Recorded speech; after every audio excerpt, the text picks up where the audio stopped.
Hola gente, regresamos, vamos a hacer la parte 2 de Rosas y Mosquetes, porque lo habíamos dejado para hacer la parte 2 de Rosas y Mosquetes, pero ya volvimos, ¿ok? Acá hay otra purina.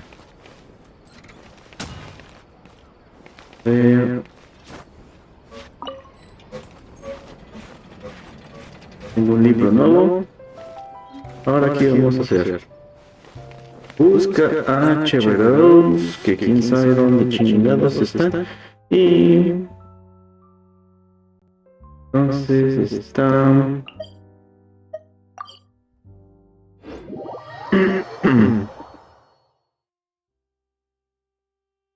¿cómo va su día? ¿Todo bien? Se pusieron pedos, siguen vivos. Compártanos un poquito. ¿Cómo fue su Navidad? Estuvo tranquilo. Ahí me cuentan.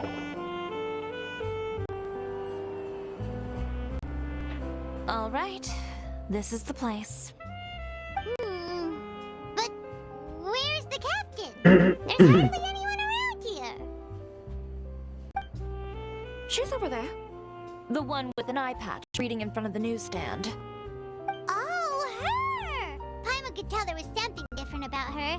She seems kinda intimidating. Please wait here for a moment. I'll go fetch her. She's working now, so you might not want to get in her way. Working? But isn't she just standing there and reading a novel? Just trust me. Oh, alright, let's see what happens then. Chiori sure is a mysterious person. She claims just to be a fashion designer, but she knows all these powerful people. The court of Fontaine isn't particularly tolerant of visitors from overseas, so it isn't easy for a foreigner to promote their brand here. Even more so in the competitive world of fashion. Even a local like me just trying to make a film has to face all kinds of challenges. So I can only imagine what Chiori has been through to get where she is today. I'm sure that having more connections has definitely worked in her favor. Reading on the job? Detective novel. One main character? No. Multiple. Branching storylines. I see. How's the plot coming along? One of the main characters is about to make a choice that will affect the rest of his life. I'd wager he's going to make the wrong choice. Any way to speed things up? There's something I need your help with. You know that doesn't depend on me. It all comes down to what the character chooses. Which is exactly why I'm here to help.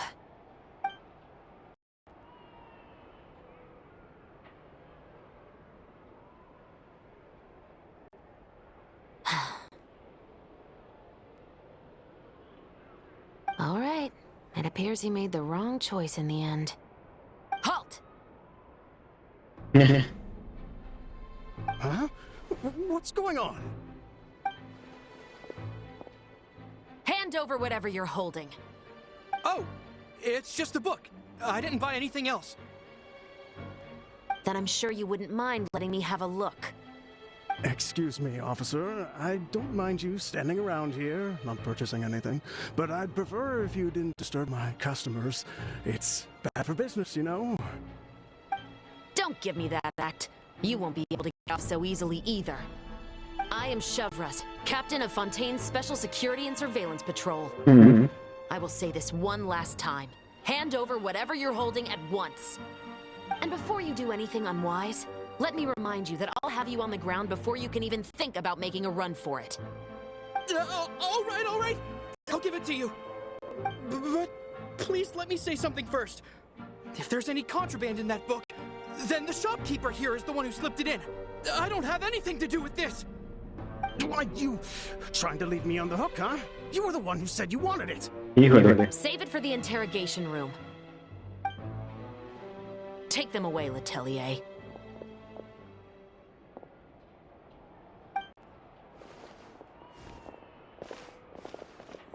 What's going on here? One second you're reading a book and the next you're escorting people away. And who are... Oh! Aren't you the traveler who's been all over the papers recently? Chiori, I'm assuming what you wanted to ask me about has to do with them, right?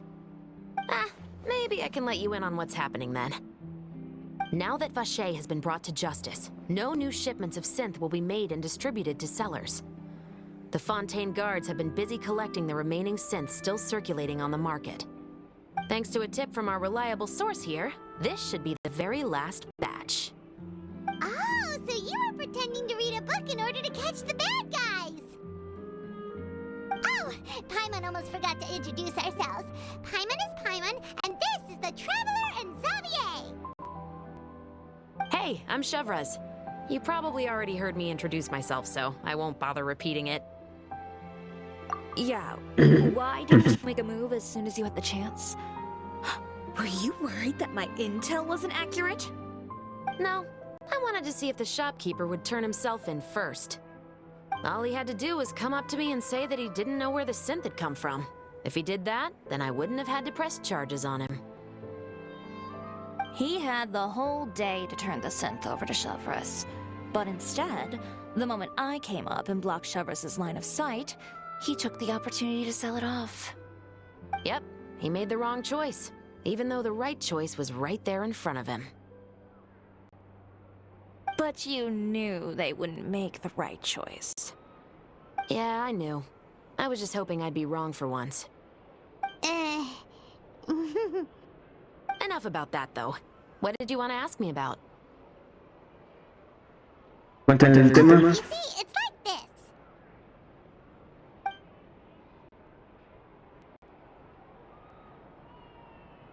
The Two Musketeers.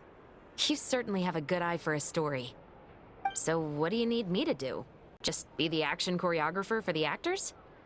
Yes, that's right. I want to make sure we get all the details right.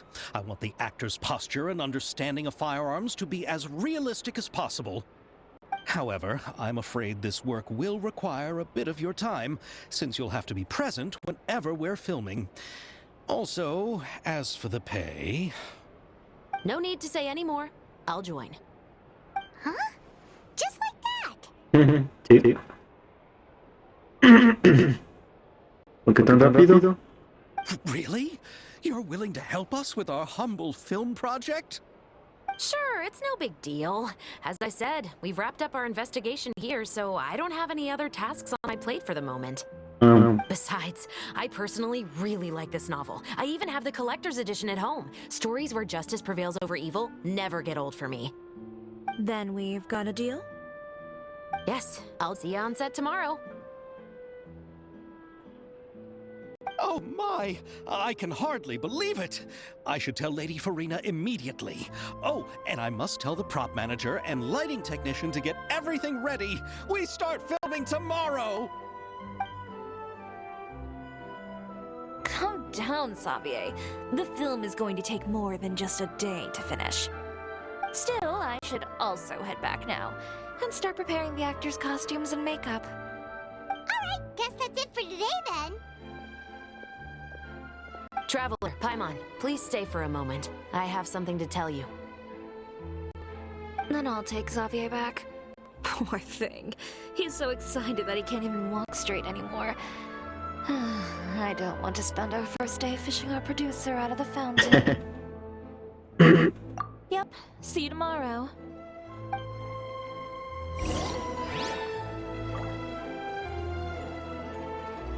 Habla con Chevrolet. ¿Dónde estás? Chevrolet. Abajo.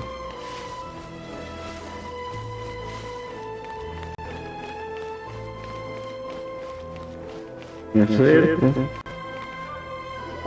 Hablar con Chevrolet. So what did you want to tell us, Chevraz? Have you read The Two Musketeers? The story is about a pair of children born into the household of a baron and their struggle to survive together and take revenge for their mother. They were raised at the baron's estate, where their mother worked as a maid. The two were illegitimate children that the baron had with the maid, so they were never treated well by anyone. One day, upon returning home, they found their mother had been murdered and left dead on the floor. It was quite evident that the culprits were the other members of the baron's household, who never had any kind words to say to them. However, the baron was able to exert his influence and keep the whole thing under wraps. The mother's death was eventually deemed as a suicide, and there was no chance of bringing her murderers to justice. The two siblings decided to flee and someday avenge their mother. Many years later, members of the baron's family suddenly started turning up dead one after the other, all killed by gunshot. A rainbow rose was found on each of the victims' bodies, being the flower that the kid's mother liked best. The baron believed that the mother's soul had come to take vengeance on him, so he lived in fear each day. But it was actually those two siblings who had fled all those years ago. They relied on each other to survive and trained day and night, eventually becoming adept musketeers. They used all of their abilities to collect evidence and clues before executing their plan and exacting revenge on the baron. Their actions let the truth behind their mother's death be known to all. That's quite an exhilarating story. Yep, the baron got what he deserved for his evil deeds, and justice was able to prevail. It was just the kind of story I enjoy. Oh, so is that why you were so willing to join our crew, Chevras? You could say it was one of the reasons. Oh, you mean there were other reasons too? I've read the reports about you.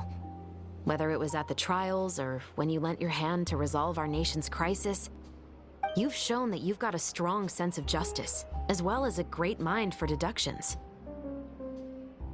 Yes, you're as sharp as I expected. It seems you've experienced many similar situations before. There's been a recent murder case involving muskets. The perpetrator's methods appear to be very similar to what is described in the novel. Huh? Really? But Paimon didn't see anything about that in today's papers. The Marechaussee Phantom hasn't yet released any information to the public because the investigation is currently at a standstill. The murderer is extremely cautious. A murder involving firearms?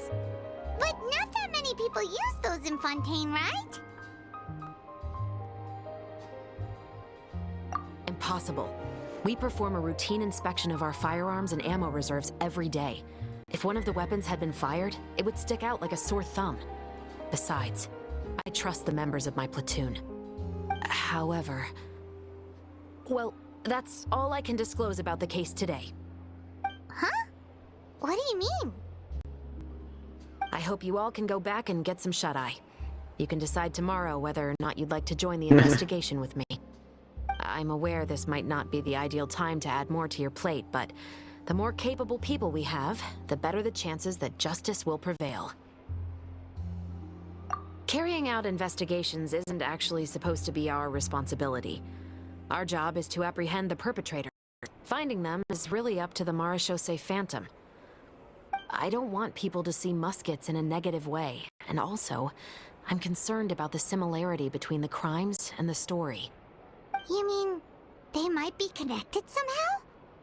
I suspect so. Just to make myself clear, this is not an order, nor is it a deal of any kind. It's a request, nothing more. If you two have any interest in the case after we finish filming tomorrow and are willing to assist me, then I would be most grateful. What do you think, Traveler? Yeah, you're right. Paimon's getting a little tired too. We've really been hustling all day. You'd better head back and get some rest. It's good to keep a calm mind, especially when you're about to make an important decision. Otherwise, when the moment comes, you might end up like that shopkeeper and not even realize that the right choice is right there in front of you. ¿Bien completado? Ah, caray. O sea, ¿cómo? ¿Ya? Calidad de visión dentro y fuera del visor. Espera hasta la mañana de 8 a 10 de la mañana. Pero primero, vamos a ver qué.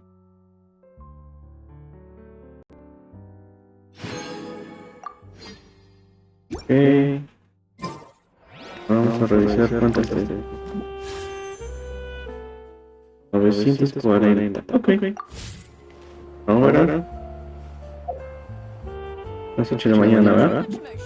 8 de la mañana. Bla, bla, bla, bla, bla, bla. Dije, mana. Ay. Ay. A ver, sí. De la mañana. Ay. Oh.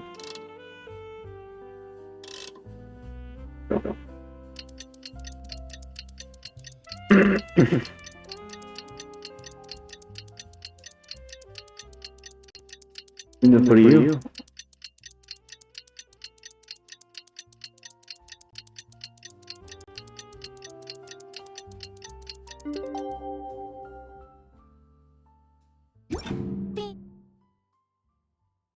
To Pop. It's finally time to meet up with everyone. Paimon even dreamt of making the film last night. If Paimon remembers right, we're meeting at Hotel de Boer. Let's get going.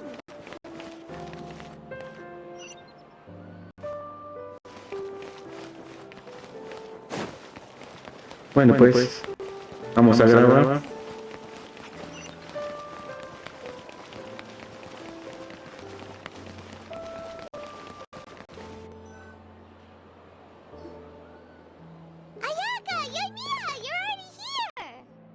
Good morning.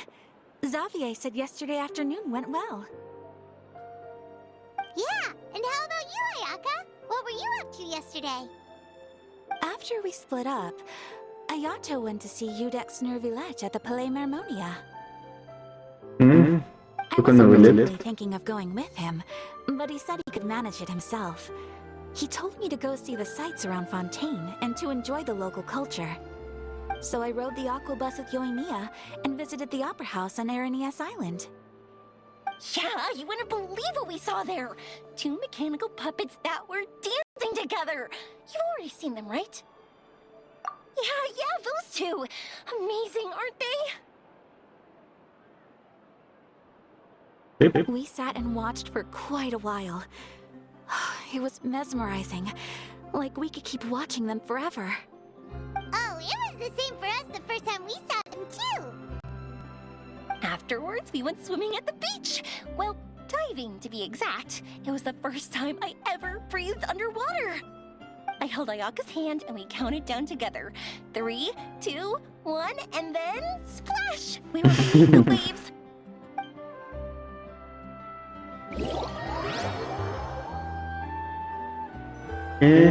Yo quiero oír sus vacaciones. ¿Y qué traían puesto?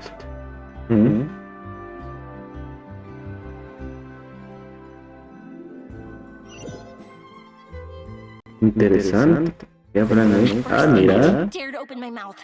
But once I couldn't hold my breath any longer, I decided to take a big breath in. Turns out the water wasn't as salty as I imagined. It didn't really taste like anything at all. Before I knew it, I was breathing like normal down there. It was an amazing feeling. Ayaka said I was too nervous and needed to loosen my grip. She got used to everything way faster than I did. I knew that the Traveler could do it, so I had no doubt we could do it too. That helped me feel at ease as soon as we dove in. The underwater world in Fontaine truly is beautiful. I love seeing the romaritime flowers blossoming underwater, like little candles lighting up the streets at night. Yeah, and there were so many creatures that we've never seen in Inazuma. Like those fish that shimmer like a sword blade. Whoosh! Oh, and those big fish that call and see people. Oh, you mean Hunter's Rays and Blubber Beasts. I just love the name Blubber Beast. Just wait till Pops and the others hear about this. They probably won't believe a word I say.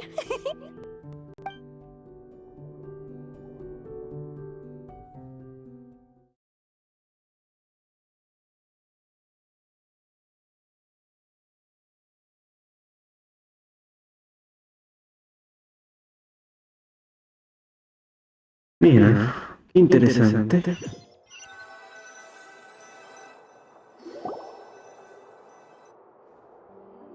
Yoimiya was down there for quite a while. It was dark before we finally rode the aqua bus back to the city. I figured she'd want to sleep in today.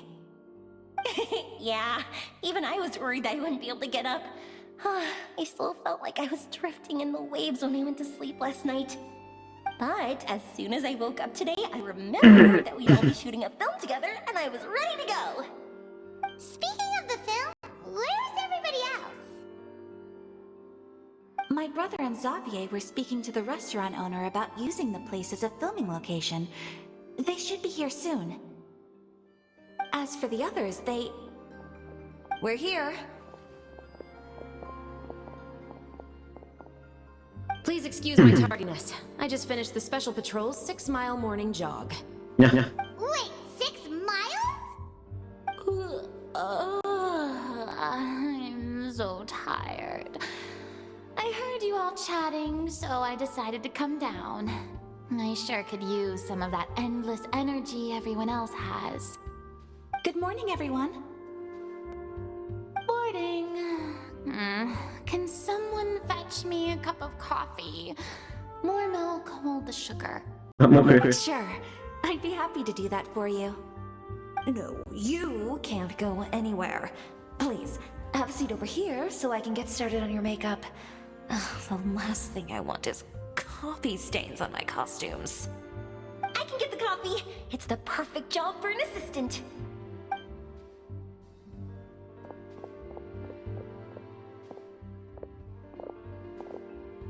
So much energy. Seriously, what's her secret? Oh, Yoimiya's always like that. But you sure look exhausted, Farina. It's because you're not used to waking up so early, huh? Of course not. I spent the whole night reading the novel from cover to cover, marking sections that either need to be omitted or adapted. Wow, Paimon didn't expect you to be so thorough. Well, I was the biggest star in all of Fontaine after all. It takes more than just a pretty face to earn a reputation like that. I know how to get serious when the situation calls for it.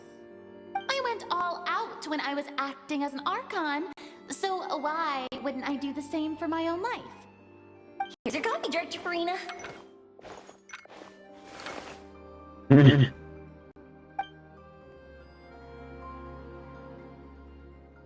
Oh, thank you. The sound of being called director and the aroma of coffee feels almost as refreshing as hearing the birds chirping in the morning. It seems everyone has managed to arrive on time. We've reached an agreement with the restaurant owner. We are free to use the second floor to shoot our film. Really? That's great! He is really looking forward to our film, and hopes that providing his restaurant as a filming location will attract more customers. Well then, Mr. Xavier, I'll leave the rest to you. Okay, thanks. First, I'd like to introduce our new members. This is our prop manager, Veronique. She'll be in charge of all the film's props and items. And this is Bono, our lighting technician. He'll be in charge of lighting and illumination to set up each scene's atmosphere. Wow, sure feels like we have some real professionals joining the crew now. First of all, please allow me to first express my sincerest gratitude to everyone in the crew. When my investor informed me yesterday that he wouldn't be able to provide the funds, I really thought that this was the nail in the coffin for this film. I had no idea that I'd find so many people willing to help me on such short notice. Thank you. Thank you all from the bottom of my heart. No need to be so cordial, Promoción. Xavier. We're all honored to be a part of this. Your works made a profound impression on me when I saw them back in Inazuma. I am sure that someday, this film will be remembered as a prime example of cultural exchange between Fontaine and Inazuma. Yes, the story is the reason I agreed to join. I can't bear to even imagine what this film would look like without the very best director. Anyway, I would like to make a promise to everyone that as the producer of this film, I'll do whatever I can to ensure that everything goes as smoothly as possible. This is not just my film. It also embodies the thoughts and feelings of every person here, as well as the endless effort we are about to pour into it. So, without further ado, the Two Musketeers will officially begin filming now! You may take it from here, Director Farina. All right. Listen up, everyone.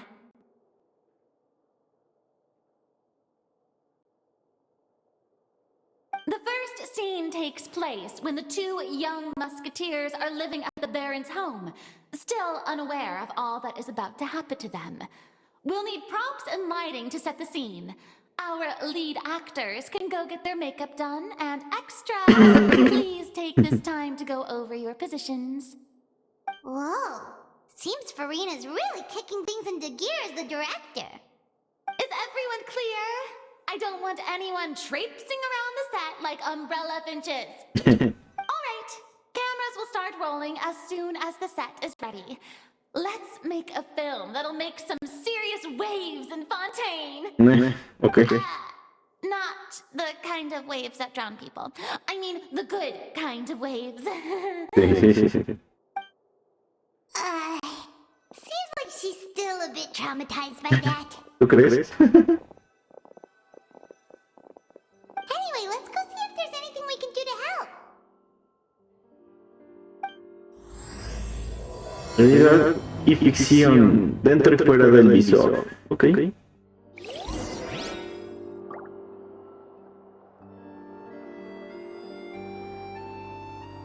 Pregunta a los demás si necesitan ayuda.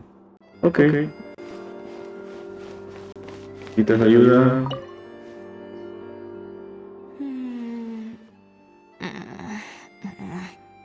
Ayaka has mentioned you to me before. She said that you two were great friends when you were kids. No talking. I'm thinking about how to do your eyeshadow. Ah, yes. To help me really look the part. To achieve a more young and naive look for this scene. Are you saying the wrinkles around my eyes are too deep? You just have too much of a calculating look in your eyes. You sure don't mince your words. It seems you really haven't changed much. Quiet. ¿Ahora?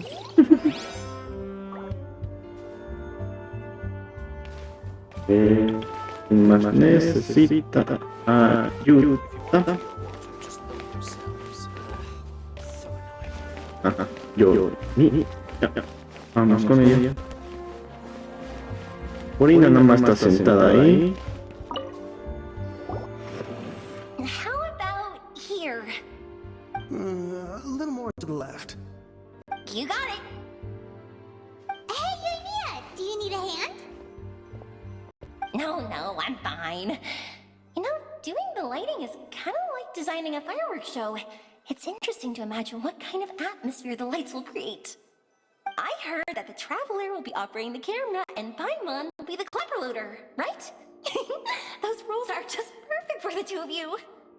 Really? Is that because it'll be easy for Paimon to hold the clapperboard while flying? Well, sure, there's that, but that's not exactly what I meant. Nadie piensa I'm eso, certain that after all bueno. your journeys together, you two must have developed a super close bond and just naturally know how to work with each other. If I'm not mistaken, the director will want the cameras rolling as soon as the clapperboard goes clack. Oh, I see. It's amazing to see the magic behind filmmaking. Yonia, we need lights over there too. Oh, on it! I've got to get back to work. Chat with you later. Oh, it's exciting to see so many people working together to bring the film to life.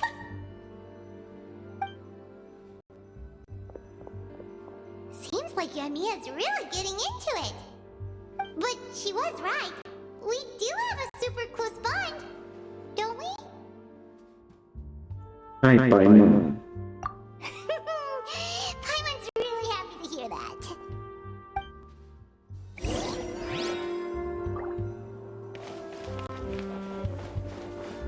Vemos con la coreógrafa. So, this is a real musket? No, it's just a prop weapon. Not bad. Have you seen a real musket before? Only in books and newspapers. I made this one based on the relative shape and proportions I saw in reference images. When we're filming, some special gunpowder will be applied around the muzzle, which will help create the flash and smoke effects of a real gun being fired. Which means it'll be up to the actors to portray the recoil. That's right. The sound effects for gunshots will also be added in post-production. Thank you, Veronique. I think I know where to start now. However, the musket's gears and firing pin could still use some work. Adding some wear on the metallic components will make them appear more realistic. Also, be sure to rub the muskets with some oil each time before we start shooting. That'll give the impression that the firearms have been well maintained. Good point. You seem to know a lot, Miss Chevres. I assume you use these types of firearms on a regular basis? Yes, I perform routine maintenance on my weapons every day. Just like we as people need to eat and sleep, muskets need to be cleaned and maintained. I also perform similar care for my sword every day, and familiarize myself with its shape and weight, to the point where it feels like a natural extension of my body. Yes, this way, our weapons will never betray us in the heat of battle. Yes, well said. It seems we have the same philosophy on this topic. Oh, sounds like they found a common interest to talk about. Though these props differ from the muskets I use, I can still give you some pointers. Good. I look forward to your instruction. First and foremost, never point the weapon at anyone, regardless of whether it's a real or prop weapon, or whether you're holding it or it's on the table. This holds for any time when you're not actively engaging an enemy. Okay, understood. When aiming the musket, extend your arm so that it's level with your shoulder, and use your eye to look down the weapon's sights. Like this? Not bad. Now, try saying your lines. This is the end of the road for you. Good. Now turn your body a little. That way, you'll give your enemy less of a target to work with. And relax your shoulders. Here, allow me to demonstrate. This is the end of the road for you. Huh. Excuse me, Miss Chiori. Director Farina, there's something I wish to discuss with you. Oh? What is it? Like this? Yes, much better. What do you think? I do see your point. But are you sure you wish to do this? I believe it would be most fitting. Well, if you insist. All right, I understand. Miss Ayaka, Miss Chevres, could the two of you please come over here? Huh? What's going on? Are we gonna start filming now? Let's go see. What is it? I have a question for you, Miss Chevres. Would you be willing to play the role of a musketeer? What? To clarify, I would like to turn over my role to Miss Chevres. But brother... Don't worry, Ayaka. I actually view this as a good thing. I was becoming troubled trying to set aside some time to speak to the staff at the Palais Mermonia. I would like to have some conversations about the cultural exchange between our two countries, and I've heard that the bureaucratic process here can get rather complicated. Now, I will be able to focus on my work. Besides, you also know that I'm not really one for public performances. Are you really sure? From a director's point of view, I also felt like the relationship between the two musketeers in the original story could be improved. The older brother in the story plays the lead role with his overbearing character, but this causes his character to overshadow that of his sister, and the theme of the two supporting and relying on each other isn't conveyed very well. But if we were to change the siblings to two sisters of a similar age, then that aspect of the story might come through more clearly. Also, I've seen you instructing Ayaka. That cold and dignified personality is exactly what we need for the older musketeer. Of course, even with all these insights, the decision should still be made by Miss Chevreuse. Chevreuse mentioned that she really likes the story, right? Paimon bets that she'll take the role. Alright, I'll take the role. Good. It's decided then. I'll get started on making edits to the script. We'll also need to make some immediate adjustments to the lighting, props, and costumes. I have a feeling that our adaptation will be even better than the original story. You're doing a great favor for me, Miss Chevreuse. You have my gratitude. Don't mention it. I like this character, so if anything, I should be the one thanking you. Well, since my brother is the one who brought up the idea, I suppose there's no need to worry. Let's go, Miss Chevreuse. I look forward to working with you. Please, just call me Chevreuse.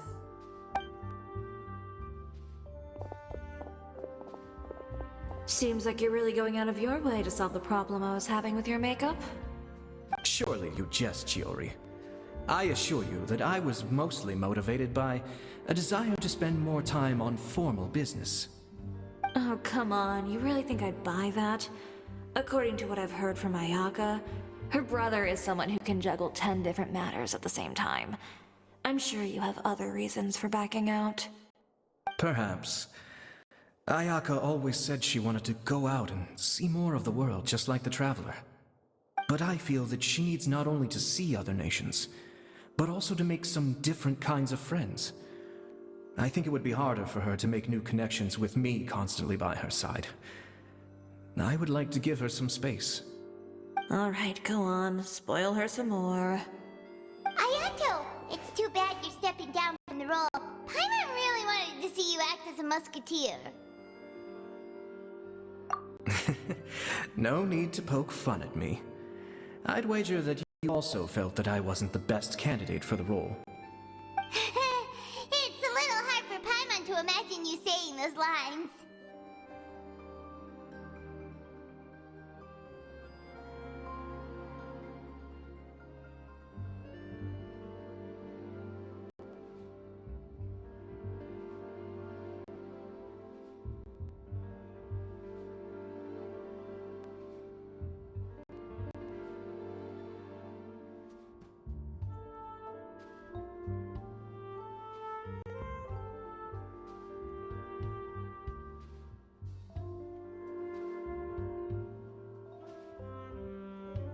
Yes, I've made an appointment to meet some people from the Palais Mermonia. Now, I will have some more time to prepare. Traveler, get the camera ready. Paimon, get the clapperboard. Actors, to your positions. We're about to start shooting the first scene. Go on now. And please take good care of Ayaka. Yep, don't worry. Thank you. I look forward to seeing the film when it's finished. All right, now that we're all here, let me help set the scene for everyone. The first scene takes place when our two main characters are still living at the Baron's estate. They've been ostracized and verbally abused by others in the household, but they still have no idea why. We want to capture how naive and innocent they are, despite their pain. Chevreuse will be playing the role of the older sister, Tulip, and Ayaka will be the younger sister, Iris. Be sure to get close-ups of the main characters at the right moment. Silence on the set! Lights! Camera! Action! Let's go! Mother's been out for quite a while now. Perhaps she went to pick some flowers on the way home. You know how she loves flowers. Iris, Tulip! I'm home! Mother! You were out for so long, we were beginning to worry about you. I'm sorry, but I'm back now, safe and sound. Here, I brought your favorite treat. Apple turnovers. Mother, what are those bruises on your hand? Huh? What bruises? Oh, I must have bumped into something while I was working yesterday. But I didn't notice them this morning. Then perhaps they're from when I accidentally tripped when I was out just now. By the way, did you have fun playing at home? What's the matter, Iris? Well, we've realized that no one really wants to play with us. They even took Iris's doll and spat at us. And they even called us names. They said we were... Shh!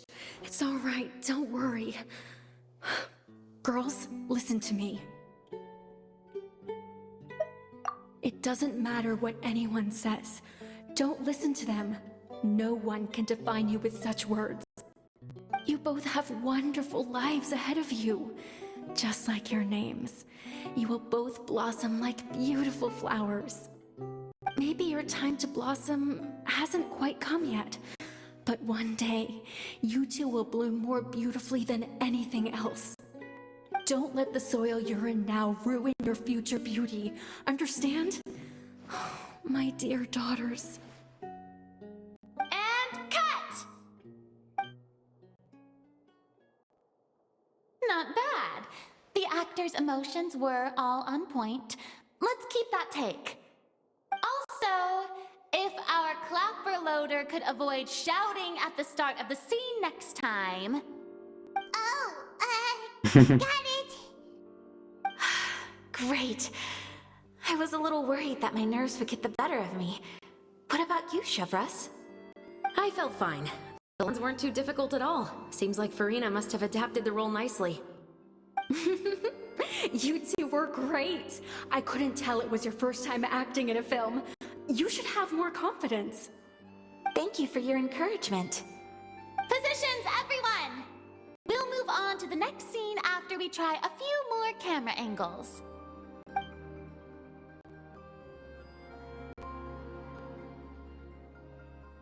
This scene is when our two characters return home, only to discover their mother has been murdered.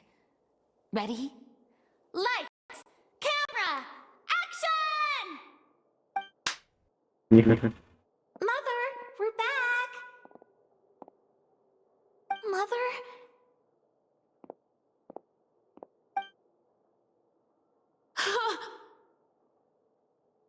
What's wrong, Tulip? Iris, stay away! Huh? Why? What's...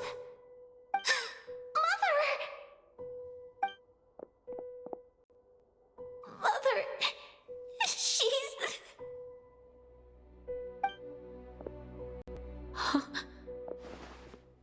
There's poison in this cup. Huh? I could have sworn I've seen this kind of cup before. Those aristocrats. They didn't even try to cover up their actions.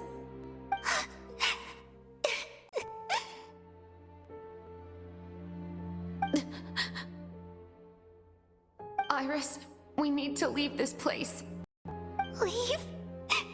But now that Mother is gone, where can we even go? Anywhere. All I know is that we can't stay in this house.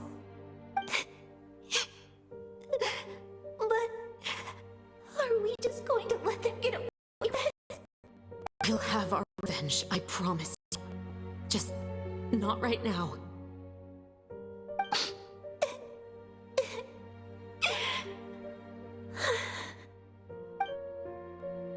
Come on, let's go.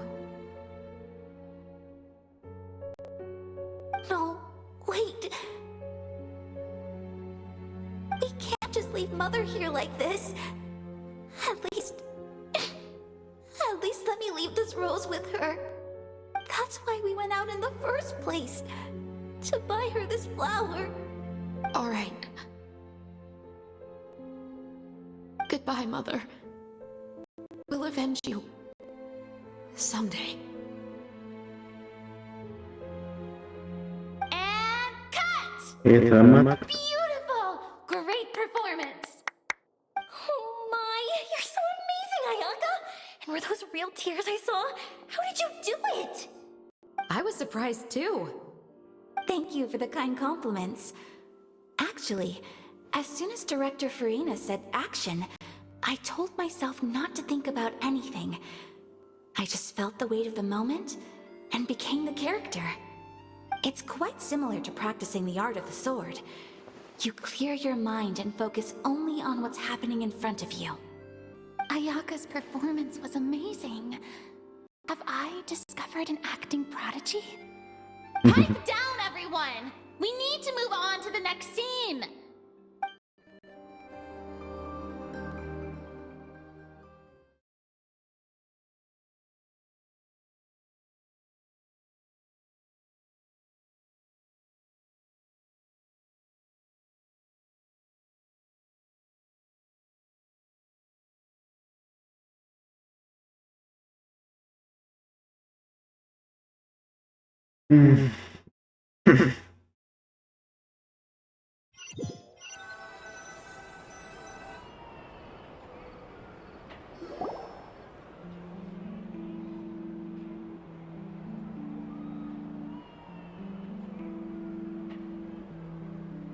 Adiós.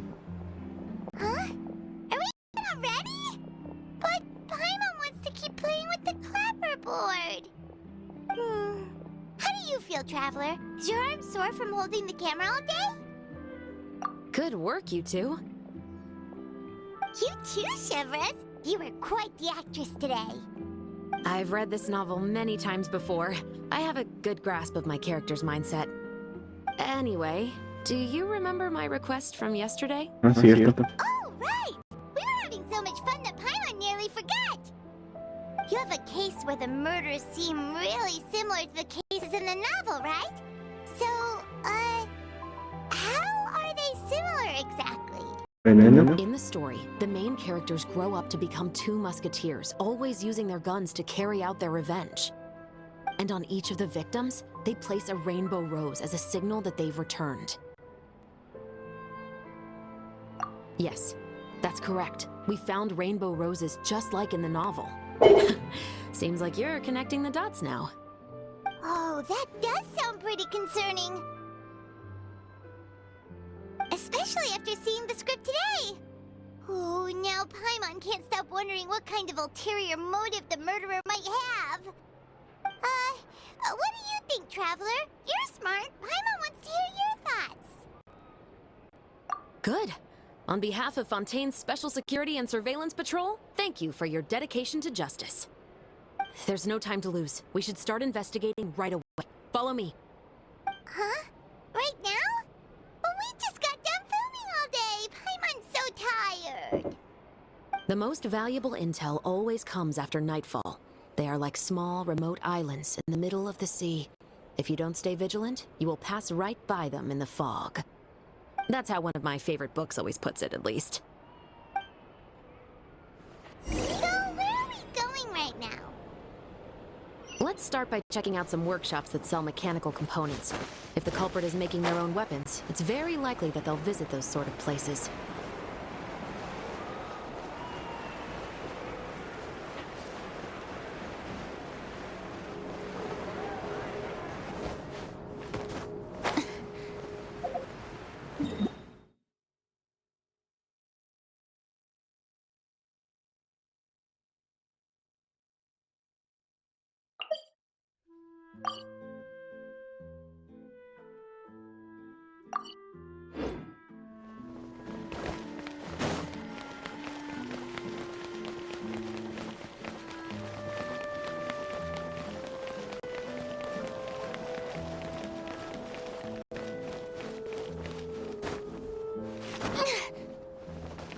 Ahí. Me acabó la estamina.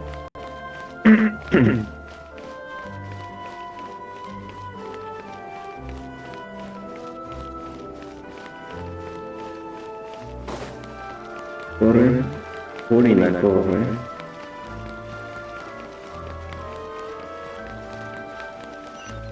Ahora...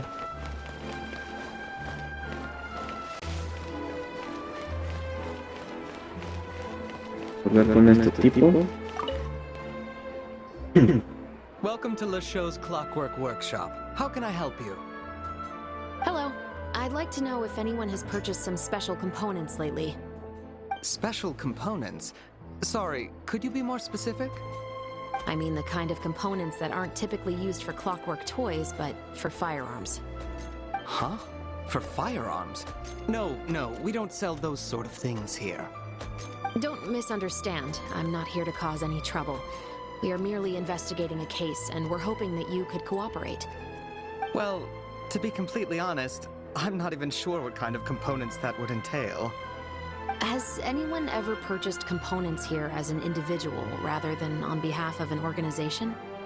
We have a lot of customers who buy toys, but those who buy components are all regular customers who buy in bulk on behalf of their organization. Is that so? I understand. Thank you for your cooperation. You're welcome. It's the least I can do.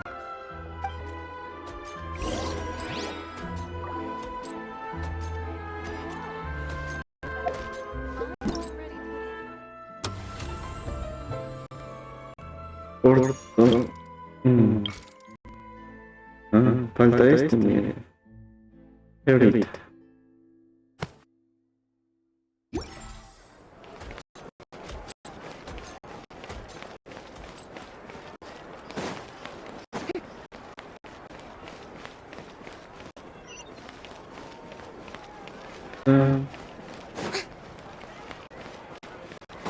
Para abajo, para abajo, para abajo.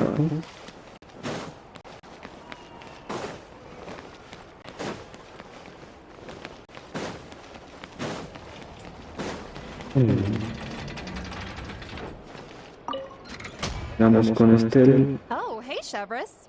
Run out of oil for your musket again? Hello, Estelle. I want to know if anyone has come to your shop recently to order some firearm components.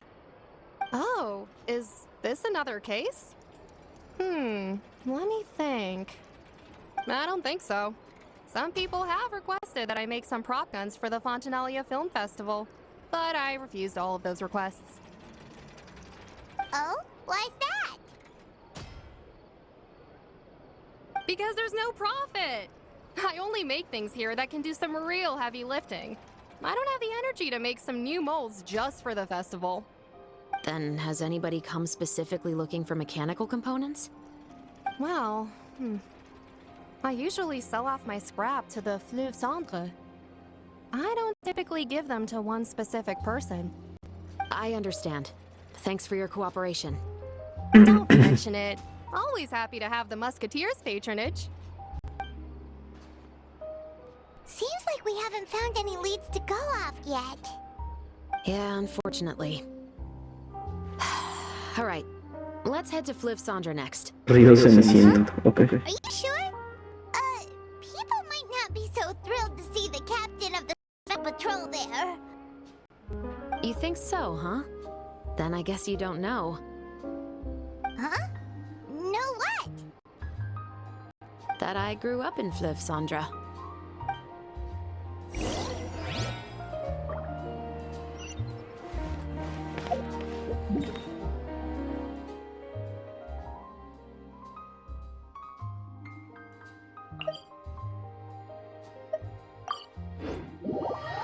Pues vamos al río Ceniciento.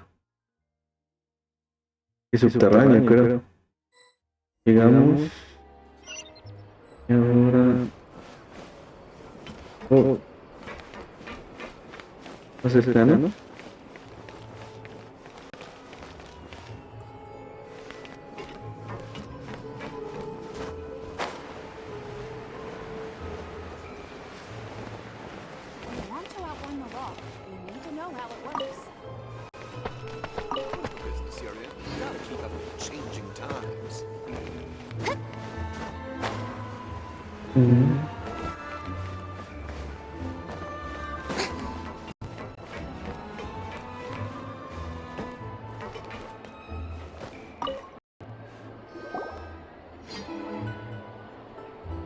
It's been a while, Tetro.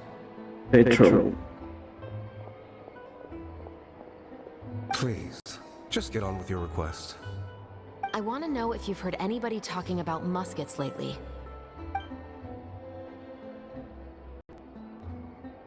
Information isn't free, you know. I've heard that bandits have been extremely active in the countryside recently, and they've been affecting the delivery of goods to Poisson. I can allocate some more manpower to help out with that problem. What do you say? You're still as helpful as ever. One of our men got drunk at dinner about a month ago and lost his gun. 3 days later, it turned up in the corner here. What's weird about that? He just forgot where he put it, right? This is Fleuve Cendre, my friend. Anything of value left in the tavern won't ever make it to the next day. But that gun turned out to be an exception. It didn't get any new wear and tear on it, and didn't even appear to have been fired. We were quite mystified as to what could have happened. I suspect it came back because the weapon was already known to the guards.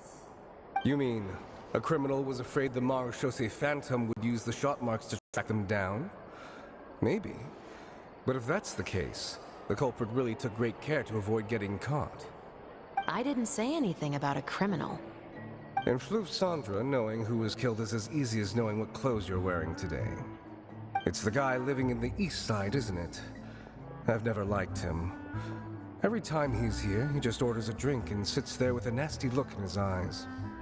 So, who was the one who lost the gun in the first place? Don't bother. Even if you ask, he wouldn't admit to owning a gun to some strangers. Not to mention the captain of the Special Security and Surveillance Patrol. He's right.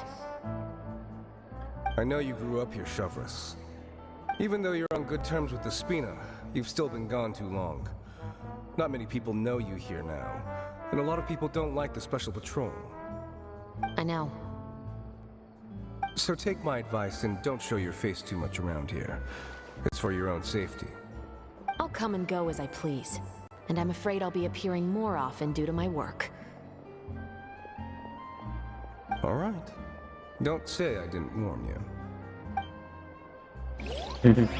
Ya te advirtió, dice.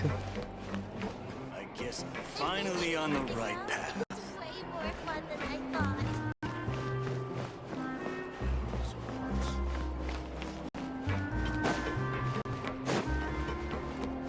Okay.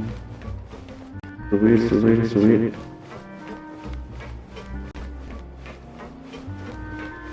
Seguimos subiendo.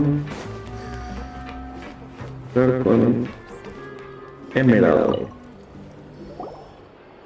Hello, I'd like to ask some questions. I don't know anything. Don't worry, I'm not here to arrest anybody. You say that now. It's the truth. Here, take this as my guarantee. Wait, did Paimon just see what she thinks she saw? Is the captain of the Special Patrol bribing a citizen? Seems you're different from the other guards. What do you want to know?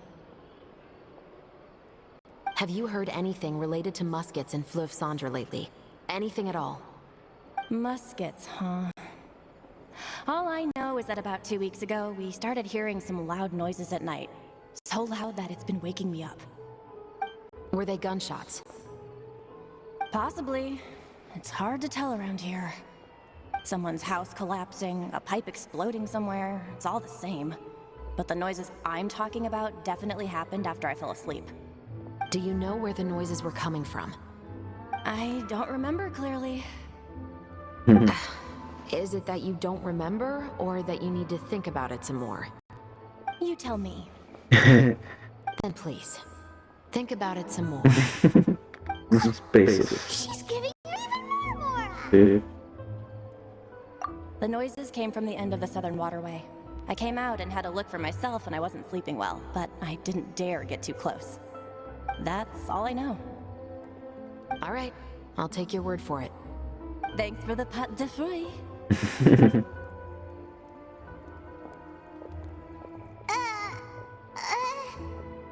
No need to be surprised. I grew up here, remember? I know how to get people around here to talk.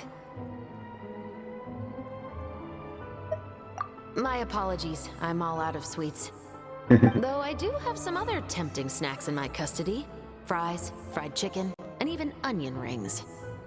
But taking care of junk food is my responsibility. You're better off sticking to your normal, nutritious diet. Now then, let's keep going.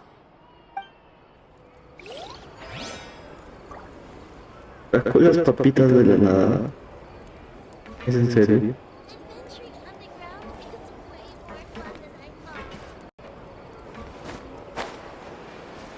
Papitas. Está cayendo bien este personaje nuevo.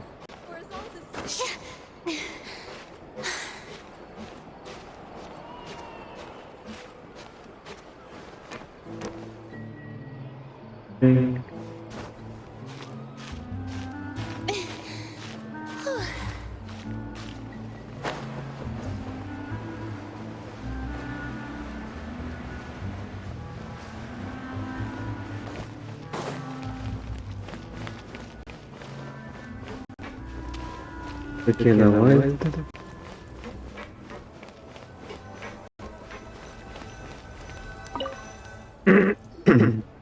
What's all this?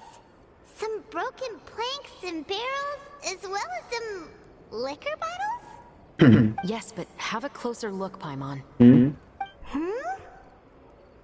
Even though somebody has purposefully tried to clean them up, these are obviously marks from musket bullets. In other words, someone was here trying to improve their shot. They were using the barrels and bottles for target practice. Could it have been the killer? Your guess is as good as mine. Although many people at Fleuve Cendres own guns, few hide the fact from others. And even fewer would go to such lengths to hide markings from practice shots. Anyway, let's go. There might be more to this.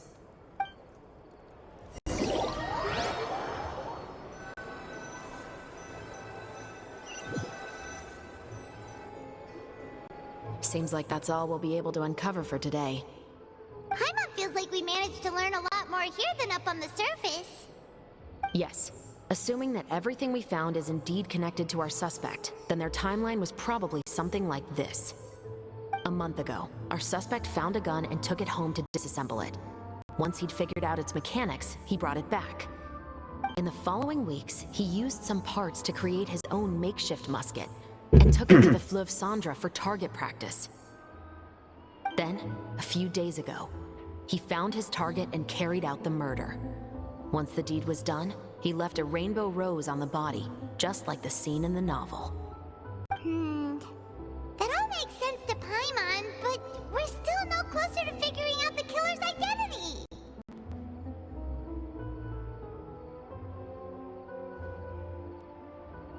¿Quién He was era? a resident of Fleuve Cendres. It said that he was a poor, solitary man. Yeah, that's also something I'm trying to figure out. If we are indeed following the novel, and there's a story behind the murder, then this murder should be an act of vengeance. But according to our investigation, the deceased didn't have any enemies. He was no saint, but no one's heard of a rival who hated him enough to shoot him dead. Much less care to leave a rose on his body. What message is the killer trying to convey? And to whom exactly? We've thoroughly investigated that possibility. He claims to have spent the whole day at the Opera House on the day of the murder, and staff there have confirmed his account. Okay, so he has an alibi.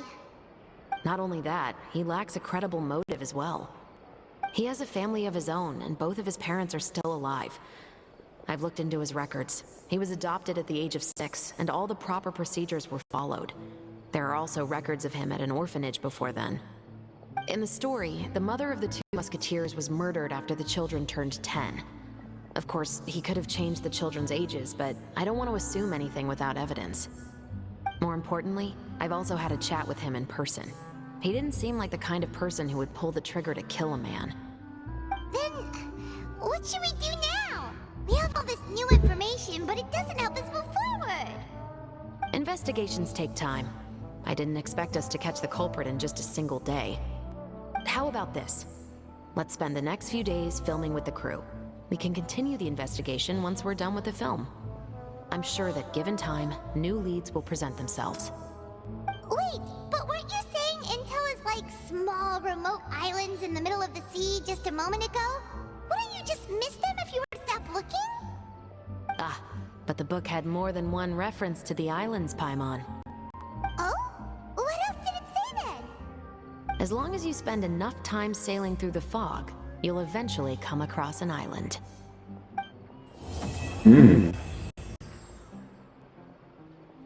Y acabamos. ¿Y ahora?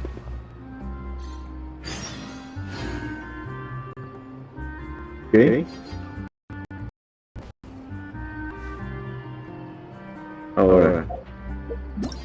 Tenemos que...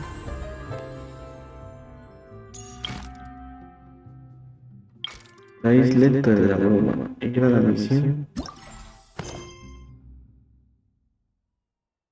Ok, pero... No es...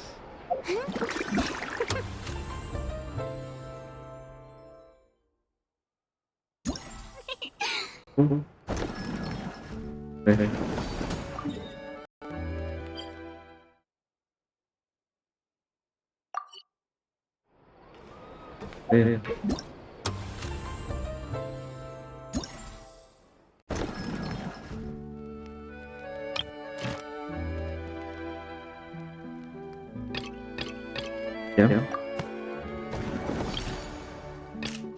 Ya. Falta el de los monitos, pero bueno, eso luego. Y este... creo que este ya. Entonces donde falta... completar la misión. Espera otra vez a las 8 de la mañana.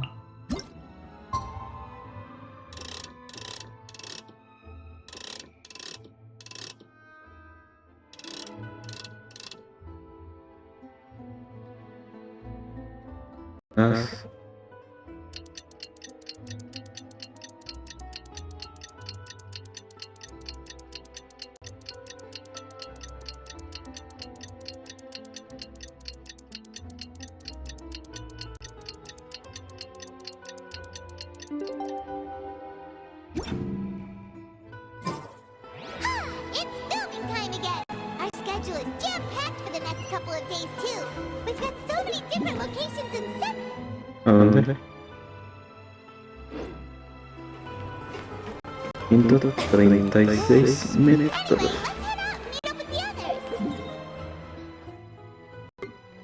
Entonces es... ¿acá?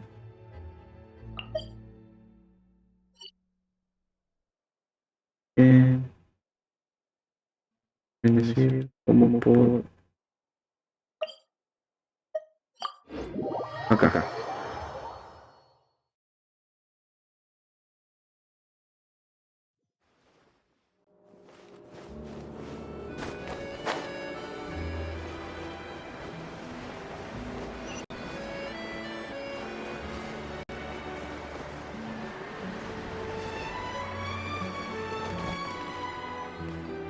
Llegando.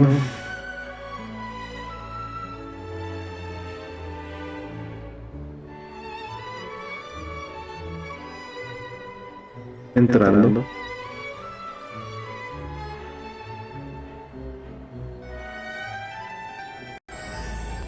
La isla entre la bruma. Parte 3.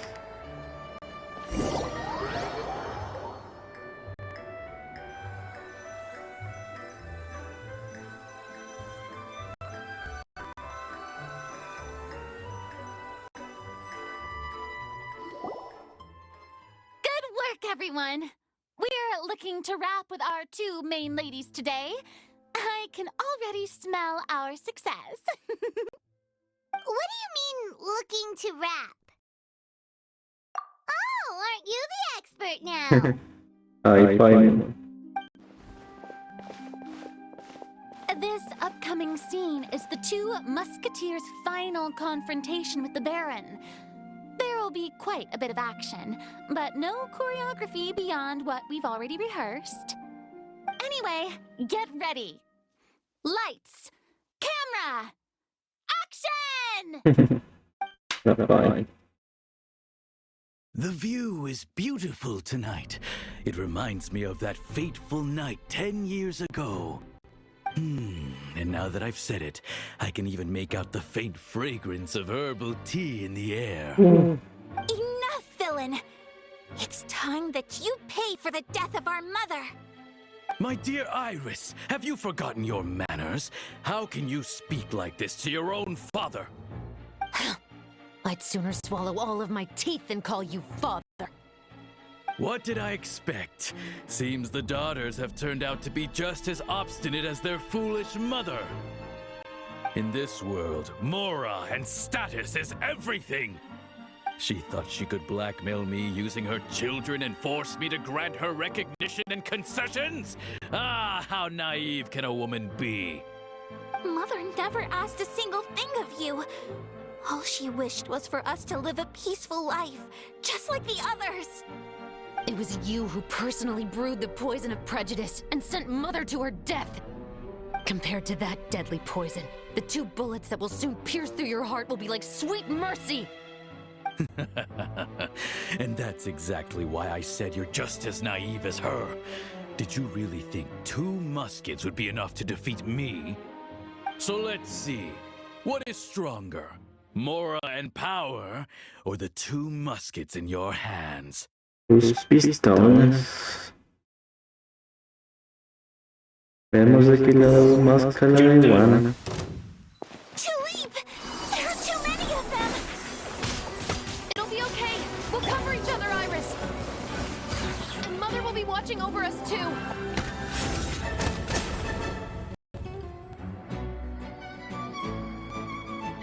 Bueno.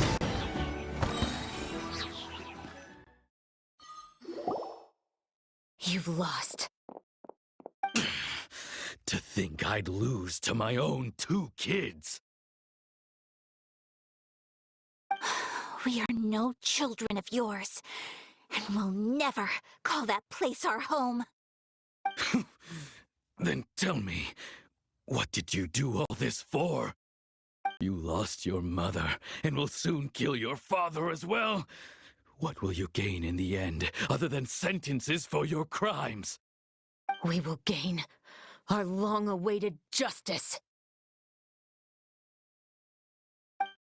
¿Cómo?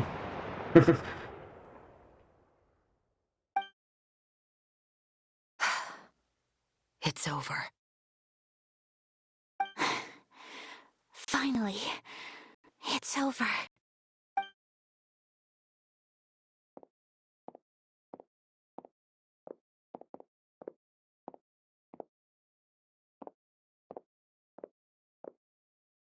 So, where will you go now, Tulip? I'm not too sure, Iris. Maybe somewhere with lots of flowers? After all, Mother always did love going where the blossoms were. What about you? I want to go visit Mother's grave. Yeah, that's not a bad idea. Huh? Tulip, look! Tulip. What is it? It's Mother's favorite, the rainbow rose. Look, it's blooming again. Blooming. Excellent! That was beyond mesmerizing. Even I didn't expect the scene to go so well. And we got it in a single take. All right, everyone. We've got a wrap for Tulip and Iris. Congratulations, Ayaka and Chevres! Thank you. I didn't expect our parts to wrap so quickly. I wish I could savor the experience for just a bit longer. Paimon totally understands. Paimon's not ready to say goodbye to the clapperboard either. Filming has really been a lot of fun. You were great too, Chevres. The way you said, long-awaited justice. It gave Paimon chills. That is indeed my favorite line in the whole book. I still remember trying to act it out in my room the first few times I read it. Whoa, Paimon would have never guessed you're that type. Who doesn't like stories where the guilty are punished and justice prevails over evil? Don't forget, I'm the captain of the Special Security and Surveillance Patrol. Captain, I have something urgent to report. Please excuse me, everyone. I'll be back in just a moment. It's okay, don't worry about us.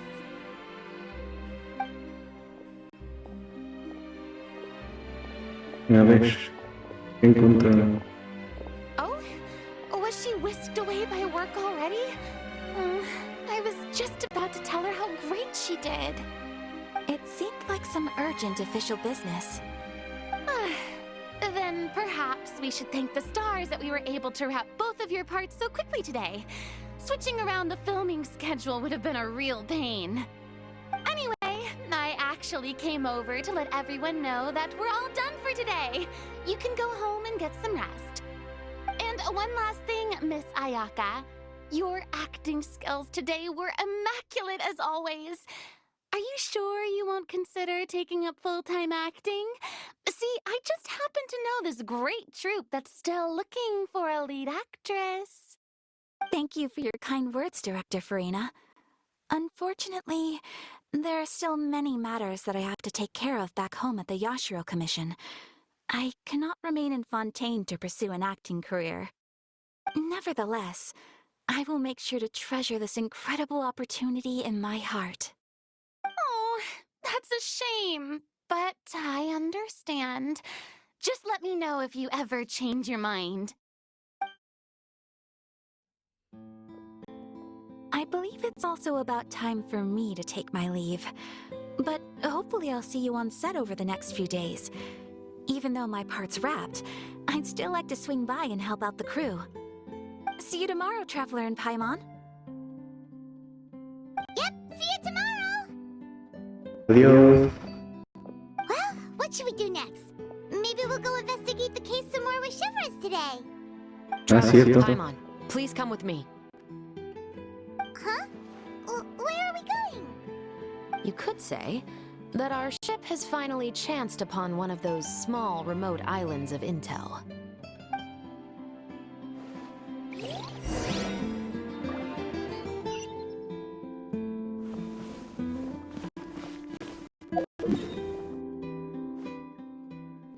A ver.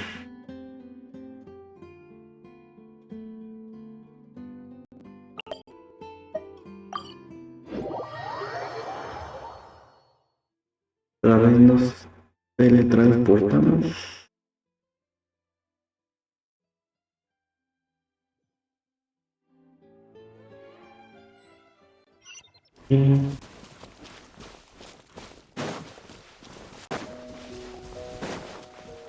Arriba.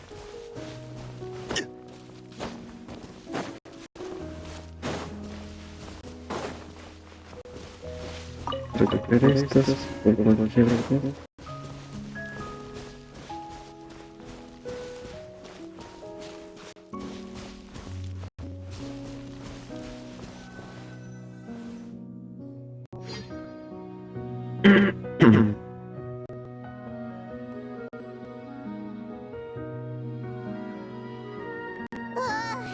Paimon's exhausted. Paimon definitely didn't expect having to float this far after a full day of filming. So, Chevros, why did you take us here? Affirmative. It wasn't anything conclusive, but it should show us a clear way forward. Have you ever heard of someone by the name of Emily? Oh, you mean that famous perfumer? She's a good friend of mine. She's lent me her aid several times in the past to resolve some difficult cases. After I discovered the rainbow rose at the scene of the murder, I sent it to her. After all, she's probably the foremost expert on flowers and scents in all of Fontaine. And then? There was nothing remarkable about the flower or the trace amounts of soil left on it. But according to Emily, the rainbow rose left by the killer was derived from a very rare cultivar. Huh. Paimon didn't know that there were different varieties of rainbow rose. Paimon just thought they grew everywhere in the wild. Flowers that are deliberately cultivated will always show some different features from those that bloom in the wild. We already knew that the rose left at the scene belonged to a special cultivar, but with Emily's expertise, we were able to pinpoint the place where it was first picked from. Oh, Paimon gets it now. So whoever first planted that rainbow rose was probably the killer. Precisely. And after we checked what we learned against some sales records from the past, we discovered that there's only one person in all of Fontaine who could grow and sell this specific cultivar. Really? And who is it? It's the novelist. But didn't you say he had an alibi? To be clear, I haven't changed my mind about him. I still don't think he was the one who pulled the trigger. However, that doesn't mean the true culprit never visited him at his home or never purchased a rainbow rose from his garden. Whatever the case, we will have to confirm a number of things with him. So you mean the next place we need to go is... Yes, we're going to pay him a visit at his home.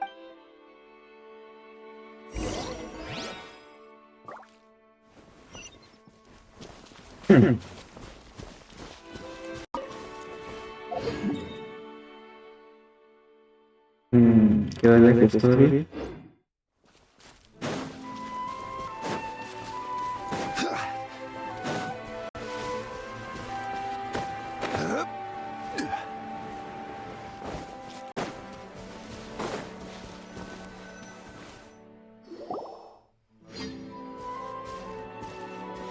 That should be his house. There are so many Gardamex stationed around the place. That's pretty unusual, right? According to what he told me last time we spoke, he hired them so he won't be harassed or disturbed. Huh. So there are a lot of flowers in his garden, but Paimon doesn't think we'll be able to pick one without alerting the Gardamex. Right. Which is exactly why I think there has to be a special connection between him and the killer. So, should we knock? Just wait here for now. I'd like to take care of a number of those Gardamex first. But they're so far away. How are you planning to do that?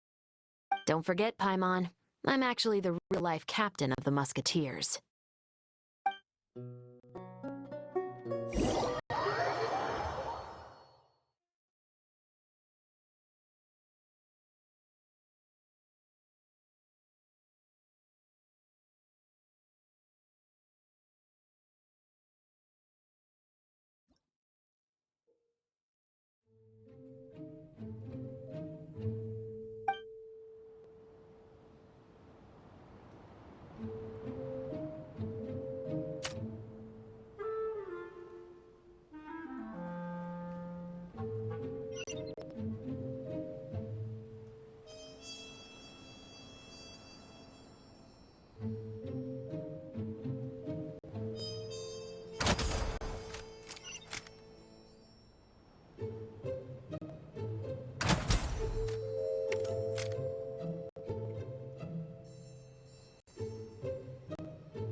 All clear. Let's go. Oh, wait! Paimon's a little now that we know he could be the killer, can we go over our plan of action again? I'll go knock on the door and make sure it's safe inside. Once we're sure that we're in the clear, I'll ask him to come with us for a quick round of— But can't we just arrest him? We still have no evidence that he's the killer, or that he lent the killer any direct aid. Still, it would be appreciated if you could pick a rainbow rose from his garden for me while I'm talking to him. It'll help the Marachose Phantom confirm Emily's theory. Sure, no problem. Just be careful, Chevres.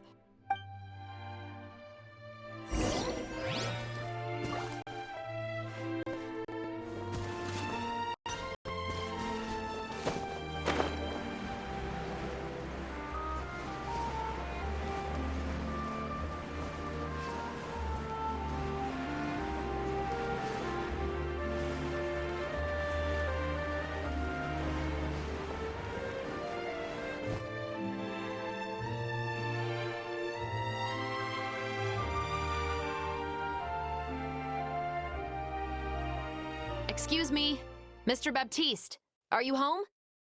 Who could it be at this hour? Oh, it's you, Officer Chevres. Would you mind accompanying me to the guard's headquarters, Mr. Baptiste? We would like to ask you some questions about a case. Oh, is it still regarding the murder case from before? I cannot confirm or deny that at this time. So it is then. Listen, I need you to come with me, Mr. Baptiste. Miss Chevres, I'll save you the trouble. Oh, and you two over there? There's no need for you to pick my flowers either. It's not time for them to bloom yet. Oh! Okay.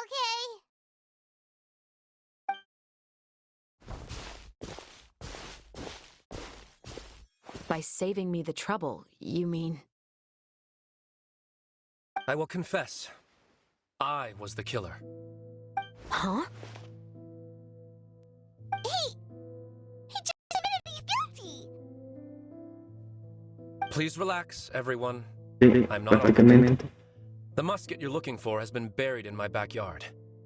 Then it's my responsibility to inform you, Mr. Baptiste, that everything you say right now will be used as evidence for the inevitable trial. Yes, I am perfectly aware of that. I must say, I hate this feeling. Oh? Is it because I confessed? Or because you've been proven wrong? Both, I suppose. For the same reason as the one I wrote out in my novel, of course. I did it to exact revenge. I know you haven't figured out the link between the two of us. Had you done so, I'd have been taken away to the headquarters a long time ago. But that won't stop me from always remembering his grotesque face. After all, he was the one who killed my mother. Your mother is still healthy and well. You know, I was adopted as a child. I was referring to my birth mother. That was never recorded in the orphanage's records. Please forgive a 6-year-old child for concocting some lies to protect himself after watching his mother die right in front of him. So, your novel, it was like a record of your life? No, of course not. It was a work of fiction with many embellished parts. But I am indeed the illegitimate son of a wealthy and influential man who abused his power to murder my mother. That part was 100% real. But the man you killed didn't have a Mora to his name. He was a hired assassin. An irredeemable beast who sank his fangs into a defenseless woman just for a few bad Mora.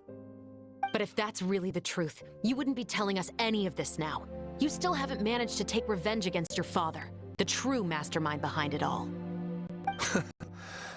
I never thought I'd hear that kind of thing from the captain of the Special Security and Surveillance Patrol. I'm simply skeptical about your motives. It's simple, really. I've grown tired of everything and don't want to shoulder this burden anymore. You may have considered me too soft to pull the trigger. Well, as it turns out, you are exactly right. I've become overwhelmed by the aftermath of the murder. So you're going to call a stop to your revenge, just like that? The true mastermind is too rich and too powerful for me. I've accepted that I will never be able to avenge my mother alone. And so what? The characters in your book never gave up. Now, Officer Shavras, I'm the one who has killed a man, aren't I? Are you trying to convince me to commit another crime? What's your father's name? How do you plan to prove the veracity of all of your claims? Well, I'd like to speak with you privately. Sure. Why don't we speak privately at the guard's headquarters? No, it has to be here. I must ensure that we won't be overheard. Fine. Let's talk here. When I said won't be overheard, I meant by anyone. I would like to speak with you and you alone. Está bien. Las mejores fiestas nos han corrido. Thanks. I appreciate it. Please stay safe, Shavras.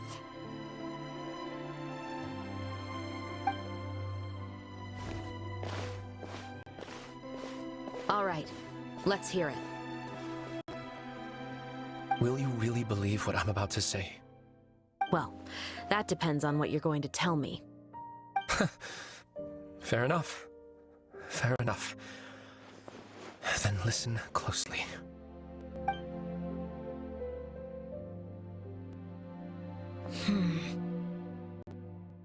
So that's how it's all connected. So, it seems you believe me after all. Do you want me to go public with this? No, of course not. At least, not right now. Then why did you bother telling me? You've read my work. What do you think? Even if you were to go public with all of this right now, he'd simply deny everything. It's been too long. Almost 20 years. Anything that could be used as evidence has long faded away. Even if there might have been a solitary island of truth once upon a time, it has long sunk beneath the waves by now. Justice will never find him. Not if you don't try. I know that as the captain of the Special Security and Surveillance Patrol, you will always stand on the side of justice. But do you really think a cushy life in prison really constitutes justice for him? I bet he could lead an extremely comfortable life in the fortress of Meripede. What are you trying to say? I've been observing you from a distance. Your portrayal of the musketeer was exquisite. Pull the trigger of justice against him. Let the villain get what he deserves. You want me to let you go so you may complete your revenge? No, Officer Shavras. I know that would be impossible. No. What I'd like is for you to perform the deed on my behalf. Oh, Shavras sure is taking her time. What could they be talking about anyway? Oh, Paimon's worried. What if he decided to attack her? Oh, you do have a point. Still, do you have any idea who the rich person might be? And why the novelist doesn't want us to hear what he's saying to Shavras? Sorry to keep you waiting, you two. Hey, how did your talk go? I've already sent someone to escort Baptiste back to the headquarters for questioning. He wasn't lying about the musket. It was indeed buried in his backyard. But what about the name? Did he tell you the name of the rich guy? Yes, he did. But for now, I have to return to the Special Patrol. There are still a few loose ends I need to tie up.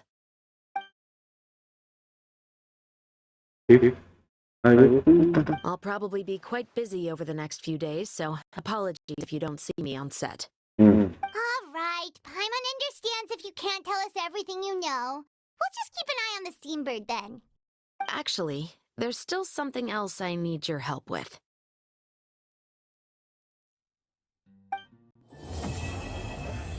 Aislante la bruma. Parte 3 completada. Ok.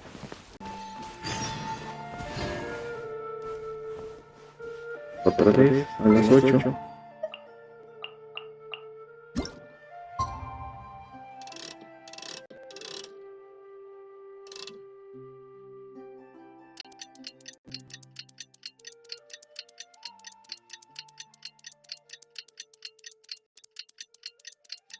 Pasa el tiempo. We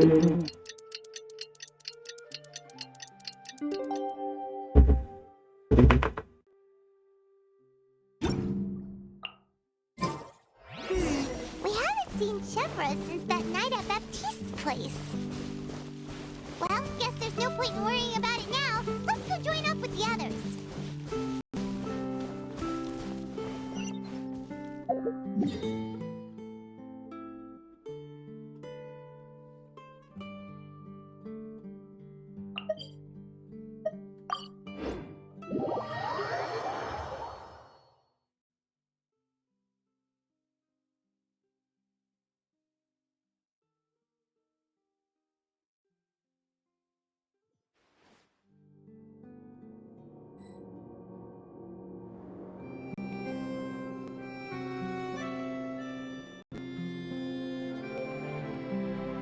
Boats are made for transferring commodities back and forth, and those that come across Lior tend to stay a while.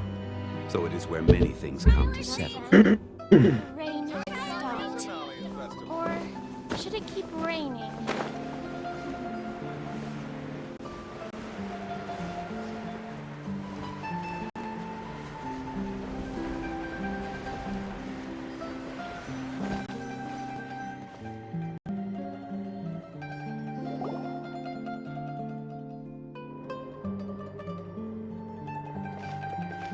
Good morning! Hayaka and I were just talking about you. Is Chevra still not joining us today? Probably not. We haven't seen her either. Huh? That's such a pity.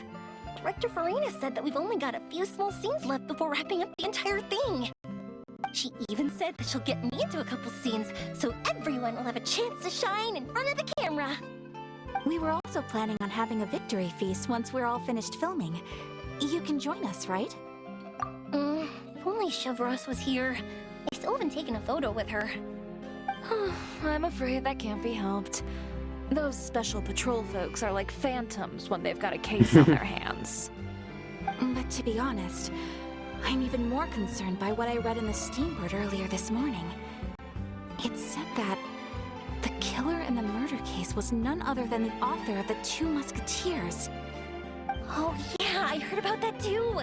He came forward and confessed his crimes, but gave no explanation as to why he pulled the trigger. We didn't know about this case at all when we joined the film. Is it going to affect the reception of our work? From a pure publicity standpoint, this will draw a lot more attention to our film. I have to say, though, that no director can be perfectly comfortable with garnering attention through means other than artistic skill. To be fair, I feel like that ship sailed the moment you allowed yourself to be named as the director on our posters. It's not my fault that I'm super popular. What was that saying again? My popularity has, Sunk to an all-time low? spread to the four corners of Teyvat.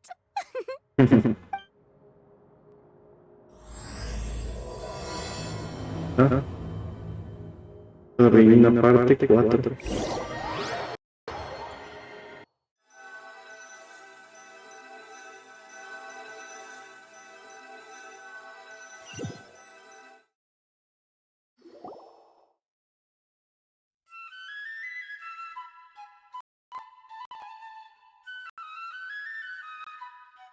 Okay. Excuse me, everyone. Xavier! Feels like it's been ages since we last saw you. I've been talking non-stop with the Film Association, and I'm absolutely swamped trying to coordinate the film's marketing. So forgive me for not being around more often, but please believe me when I say that I will make sure everyone's hard work gets the exposure it deserves. Oh, seems like you've been fighting your own battles. Yes, that's one way to put it. Oh, and before we begin the final round of filming, please allow me to finally introduce you to the original investor of our film, Mr. Morris. A pleasure to meet you all. Yes, glad to make your acquaintance, Mr. Morris. We've heard about the issues you've encountered with your financial situation, and genuinely hope that things have taken a turn for the better.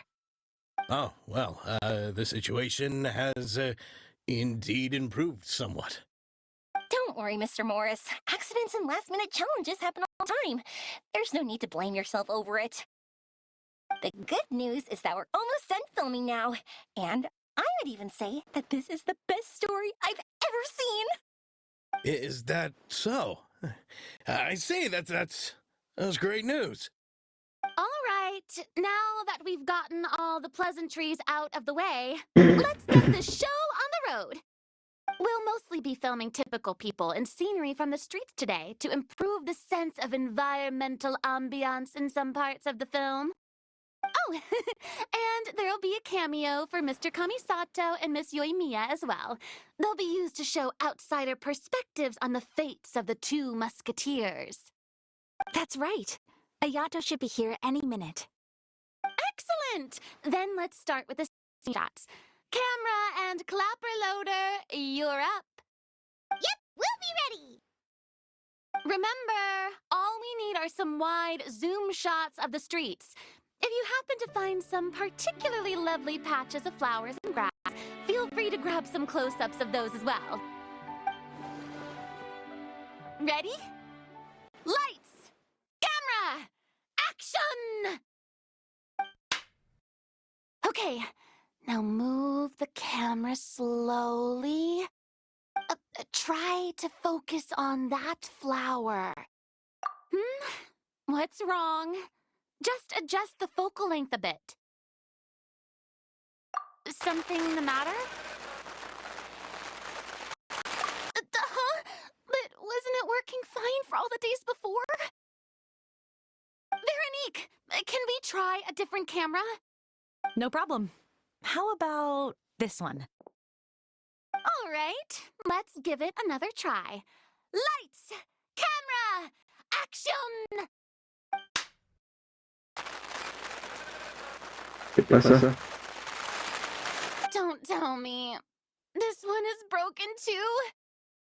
Veronique, do we have any other spare ones we can use?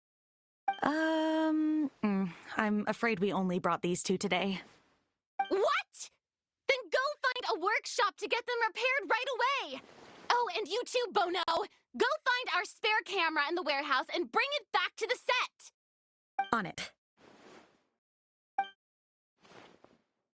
Greetings, everyone. My apologies for the delay. Is something the matter, Ayaka? It seems like there are some issues with the filming equipment today. We're stuck for the moment. I see. Well, let's not just stand here twiddling our thumbs. Actors, to the makeup booth. We'll start on the next scene as soon as we get a working camera. The people at the workshop told me that the part which holds the lens in place seemed to have fallen off. That's super strange. It was perfectly fine just yesterday. Well, no time to dwell on that now. Let's get back to filming. Ahem! Quiet on set! Places, everyone! Lights! Camera! Action! By the way, have you heard that recent murder case? Yes, I have. It seems that they've caused quite the commotion in the city. I heard that the chief of the guards is so mad about not catching the culprit that he's about to explode. Oh? I find that quite hard to imagine, considering how he already looks most days. Director, we have a problem. Oh, we're in the middle of a take! Couldn't you wait until we wrapped up this scene? No, Director, our film, all the finalized film that we've been keeping in the case has disappeared. Oh, wait, well, what did you say? Mr. Bono, Please, take me to where the film was kept right away. I'm coming too. No, Yoimiya, you have to stay here. Oh. Okay, listen up. Everyone who's not working on this current scene can go with Bono to look for the film. Everyone else, stay put and wrap up the scene. Unbelievable. How could all these problems happen in just one day? We're back. How did it go? Did you find the film? We found it in the sewers. Huh? Okay. In the sewers? Is the film still okay? We discovered it just in time, so we should still be able to salvage it. The others are checking now to see if we lost any specific scenes. Oh, you scared me for a moment there. I nearly thought we had lost everything. I really don't want to experience that feeling of despair again. Okay, but who could have stolen the film and dumped it there? Could it be, some competitors working on other films? But if they wanted to harass us, why wait until the last day? Okay, we don't have time to really look into it right now. Let's strike while the iron is still hot and wrap this thing up once and for all. Yeah, let's finish it.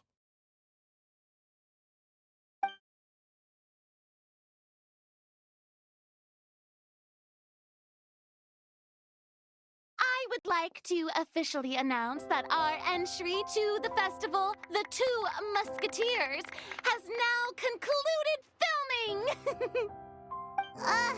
Paimon is spent. It's so late already.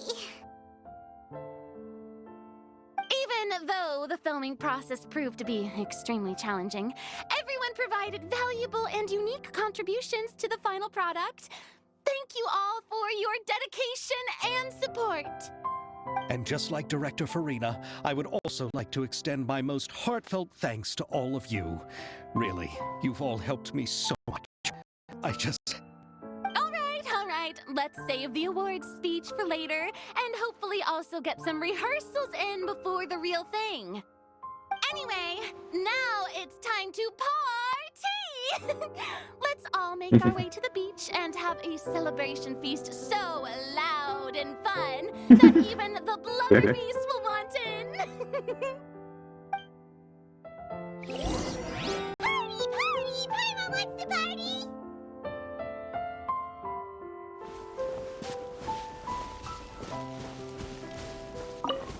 Descubriremos.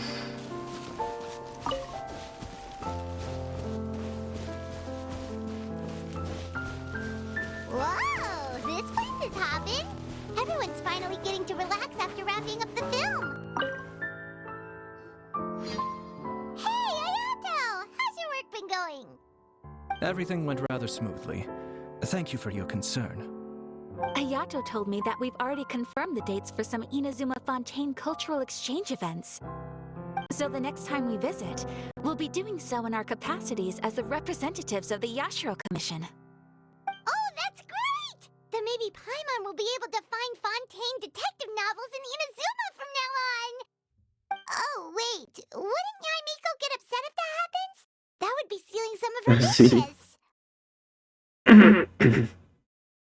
Y los libros son interesantes, no creo que les moleste, porque les podría comparar, ¿no? You've got a point.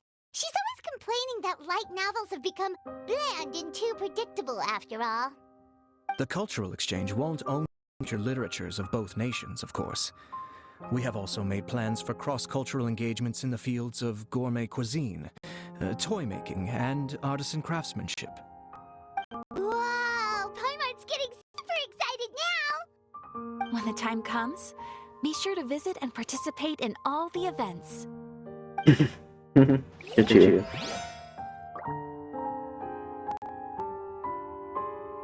Ahora, ¿qué me falta?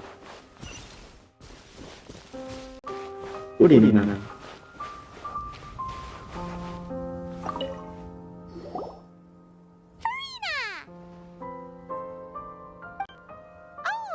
My darling clapper loader and camera operator, you've both worked really hard. Paimon thinks you worked even harder than us. Honestly, Paimon was getting a little tired of playing with the clapperboard by the end of it. Worst of all, Paimon started having dreams of you shouting, "Lights, camera, action!" into Paimon's ears. The actual dream can't even start until you've yelled that. Hey, if anything, shouldn't I be more grand and delightful in your dreams? We've been through so much together, and that's how your brain remembers me? That's not Paimon's fault. We've just used the clapperboard too much lately. Anyway, what's most important is that we've wrapped the film. I'm pretty confident that we'll take first prize. Hey, no need to mention the official name. Wait, now that you mention it, if we did win the prize, would Farina just get a statue of herself? Come on, I don't need that kind of attention. Xavier can accept the reward on our behalf. But just imagine! Farina accepting the Farina Award and holding a Farina statue. I'm going back to my dessert now. You all can keep discussing that on your own.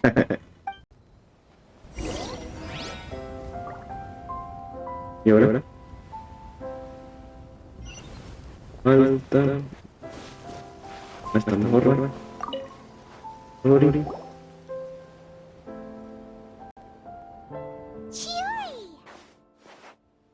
Hey, you two. Are you not really into these kinds of big social occasions?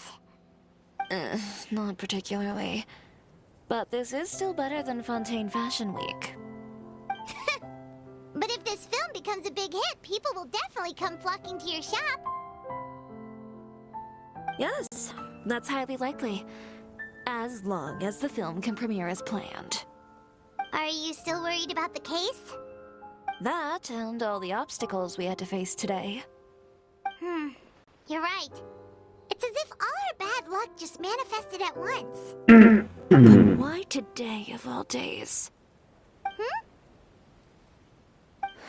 No, it's nothing. We've already delivered the film to the editor, so there should be nothing more to worry about. How are you doing, Mr. Morris? You having a good time? Well, you could say that. Do you happen to know when the party is scheduled to end? Judging by how much fun everyone's having, I'd say probably not until well after midnight. Is there something that you still have to take care of at home, Mr. Morris? Oh, well, I'm just not a late night person, so I might take off shortly. Oh no! Silly me. I almost forgot something super important. Oh, what is it? I prepared a whole batch of fireworks for the party, but I forgot to bring them over from the warehouse. Fireworks, you say? Well, that's, truly a pity. Sorry things didn't go as planned. Could you help me carry them over, Mr. Morris? I won't be able to fetch all of them by myself. Me? Are you sure that you can't find anyone else? I just wanted to make this a surprise for everyone. Sospechoso. The warehouse isn't far from here. We'll be there in no time. Pretty please, Mr. Morris. These are some of the best fireworks I've ever made. So I also want you to see them before you leave. They're stunning. I promise that they'll be a once-in-a-lifetime experience that you'll never forget. But... It's okay. Just come with me.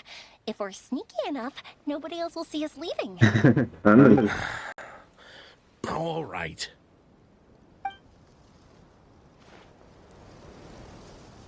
The warehouse is right over here. I moved the fireworks there in advance, so it shouldn't be too much work bringing them back. It's still a ways away from the party. Sorry about that, Mr. Morris. It's probably because I'm used to carrying fireworks all the time, so it doesn't feel like a lot of work to me.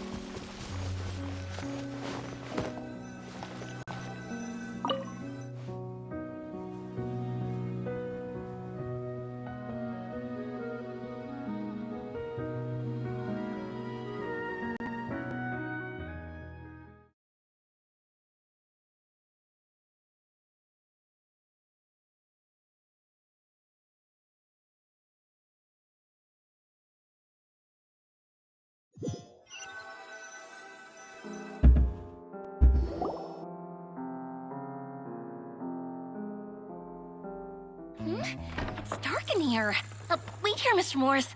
I think the light switch should be somewhere over here. Why did I have to get roped into this?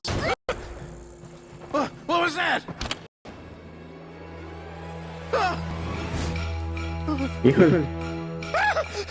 Who's there? Get me out! Get me out of here! Did you really think you'd get away, Morris?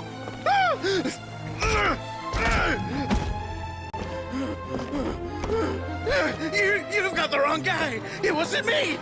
I'm not the killer. You know, Eliza died a far more heroic death than this. She fought your assassin to the end, to save the children she had hidden beneath the floorboards.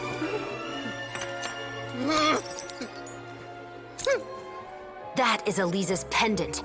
The one with a photo of you two inside. The one you gave her. Ring any bells? It's a fake! It has to be! There's no way! No way your assassin didn't destroy it, you mean?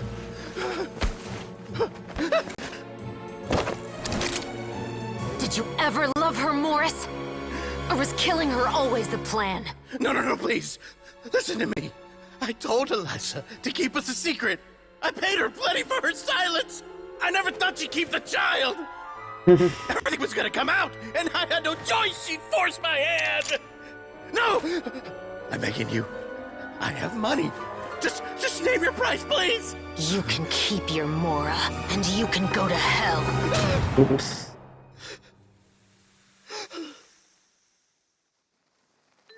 I'm Captain Shovraz of the Special Patrol. Morris, you're under arrest for Eliza's murder. Huh?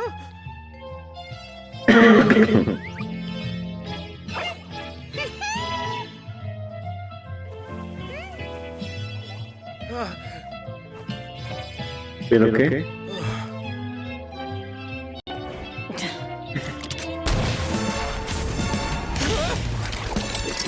You're under arrest too, Prop Manager Veronique. Or perhaps I should call you the Second Musketeer.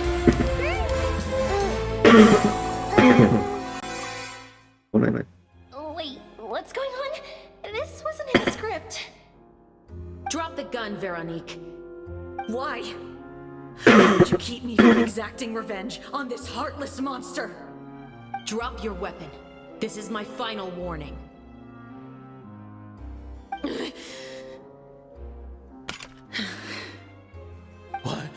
What is going on? Do I have to spell it out for you, Morris? Everything that took place just now was staged to get you to confess the truth. But this last part is all improv, of course.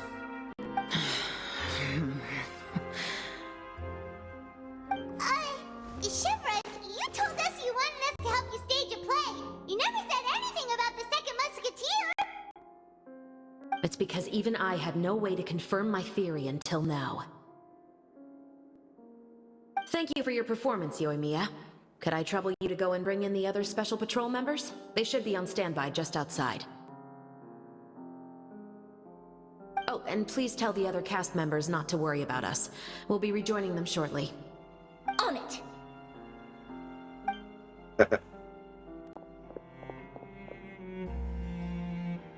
So what do you think, Morris? Care to talk about what happened 50 years ago? My patience is limited, you know. Don't force me to take you back to the interrogation room.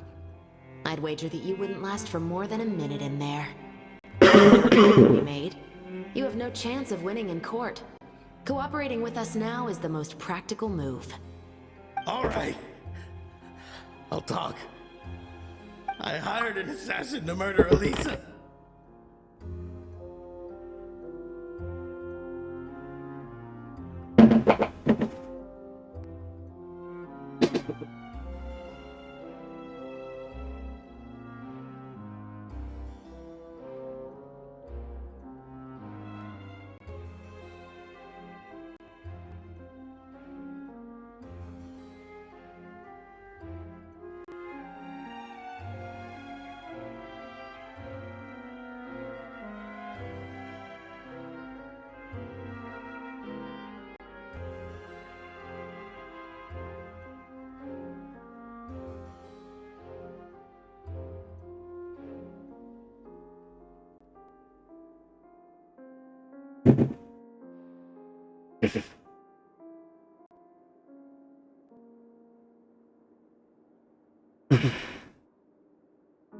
once worked as a maid on my family's estate. She was very beautiful, and after some time I fell for her. We kept our relationship a secret and carried out an affair for some time, but it wasn't long before she became pregnant. And if my parents ever found out, they would have stripped me of my inheritance and status, driven me out of my home. I also didn't expect Elisa to insist on bringing the pregnancy to term. She even asked me to leave my family and travel far, far away with her. She believed that you were truly in love with her. I didn't have a choice. I gave her a large sum of mora, told her to leave the family and to get rid of the baby. But then years later, she sent me a letter. That there were photos of 2 children, and she even asked if I could find some time to visit them. Huh? 2 children?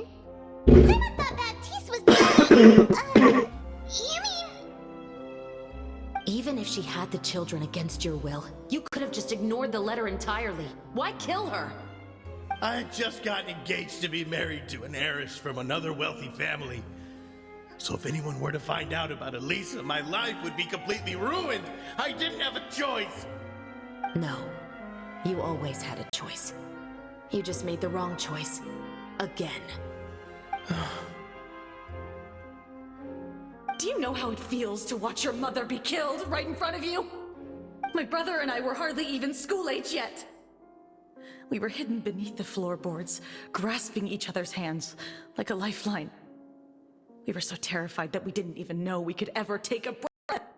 All we could do was to watch Mother try to fight back, and then collapse to the floor.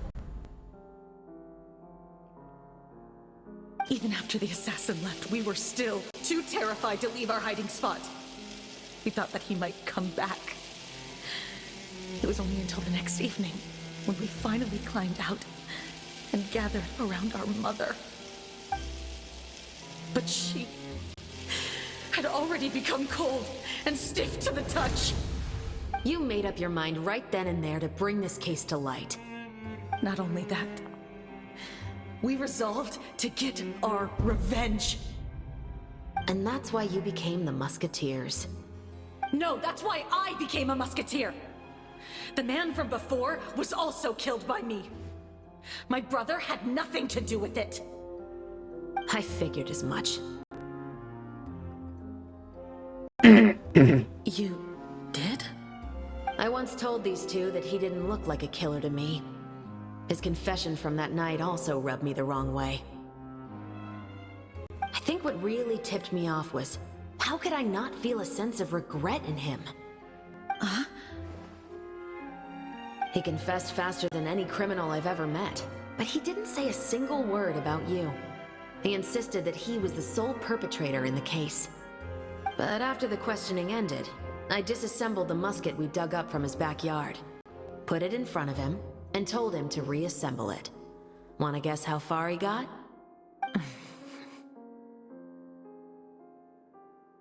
He had no idea where to even start. He's never touched a gun in his life. Based on that, I determined that he was not acting alone. He only surrendered himself to draw our attention and create a moment of opportunity for his partner. So, I decided to play along. And as expected, the second musketeer followed us without hesitation once she saw Morris get separated from the rest of the cast. Besides, why else would he call the novel The Two Musketeers? But how did you know it was Veronique? I figured it out the moment Baptiste told me his father's name. That so-called financial crisis was all just a ruse. He just wanted to sign up as the investor and then leave the film without any source of funding. After all, he has a vested interest in minimizing the reach of this story. It's really just the same thing as what he did to Elisa all those years ago. Human scum. But then Xavier pulled out all the stops and got the film made against all odds. Morris couldn't have that. With the killer in custody, he figured it was safe to act. And so he came to visit the set today, just as I expected. Wait, so you were behind all those mishaps today? As for the identity of the second musketeer, I assumed they'd probably stay close to Morris and look for an opening. And if they already knew that Morris was the film's investor, then that narrowed the list of potential suspects as well. Furthermore, being the props manager would allow the culprit to avoid scrutiny by purchasing mechanical parts in the name of the crew. With that hypothesis in mind, I went back to check Baptiste's orphanage adoption records. Guess whose name I saw on the same page, just a few lines from his. My brother. He trusted you. As in, he trusted me to perform the deed on his behalf? He trusted you to stand on the side of justice. I am.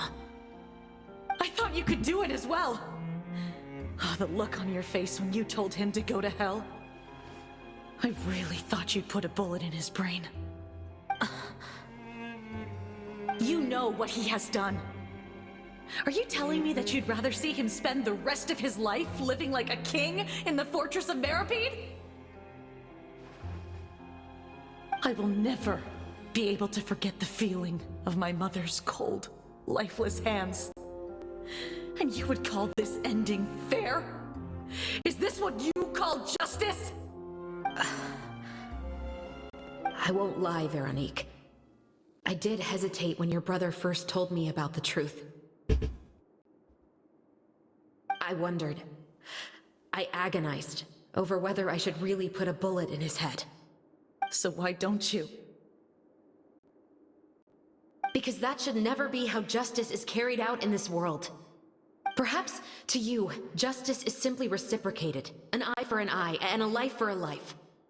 But everyone has their own understanding of justice. If everyone were to pursue their own definition of it, there would be no more order in this world. Today, you'll kill Morris, and tomorrow, his children may come for you. The world cannot render judgments based on a desire for revenge. That will only lead to a cycle of revenge, as well as the destruction of order and civilized society. Fontaine is founded on a set of laws and a standardized code of justice. That is why we are the nation of justice. But with all that said, I will promise you this. Morris will not lead a cushy life in the fortress of Meripede. Shavras, the rest of the special patrol is here. Thank you so much, Yoimiya. Letelier, Terena, please take them away.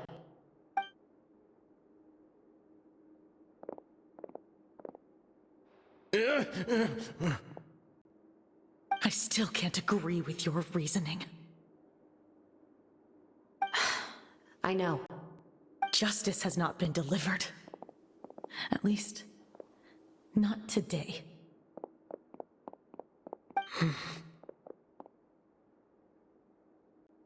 Shavras. Let's go. We should give an explanation to the crew. Thank you for your concern. I'm fine. I'm just thinking about the things in life that have driven people to take justice into their own hands.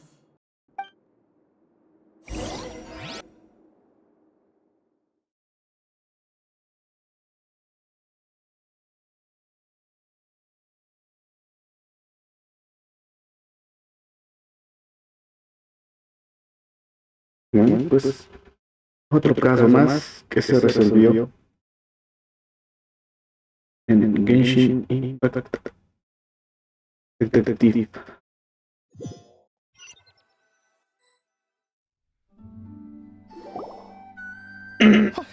Who would have thought Morris would turn out to be... I'm at a loss of words. How could he have done something like this? I'm just glad that you're all safe and sound. Who knew that such a labyrinth of cases would be behind this story? Well, what should we do now? We have a finished film, of course, but should we still go ahead with the premiere? What do you mean? Shouldn't you be even more motivated to spread the word now that you've learned the truth? Chiori is right. I'd also like more people to see this story for themselves. But the real ending of the story seems to have deviated somewhat from the one in the script.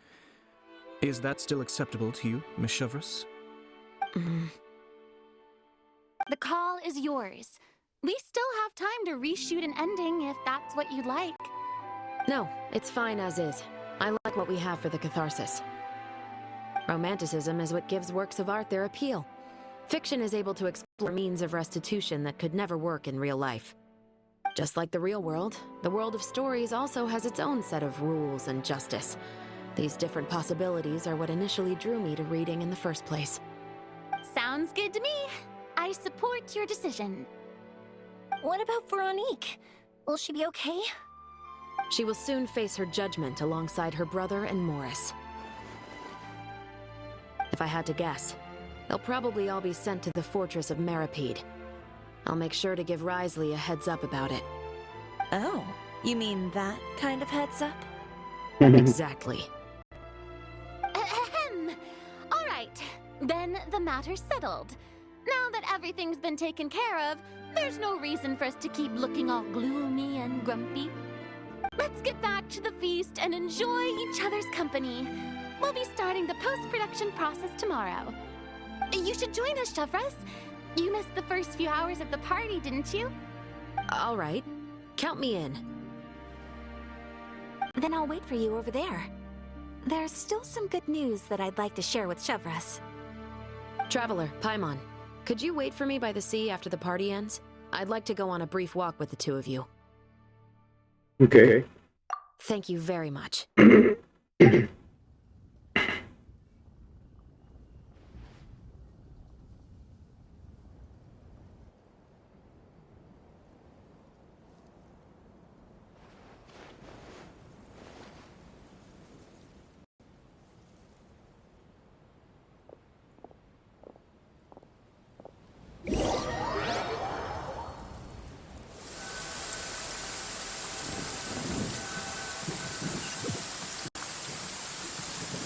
Sorry for the wait. Oh, we weren't waiting long at all. Is there something else you wanted to tell us? No, I don't have anything new to share. I just felt that since you were my investigation partners, I should have another conversation with the two of you.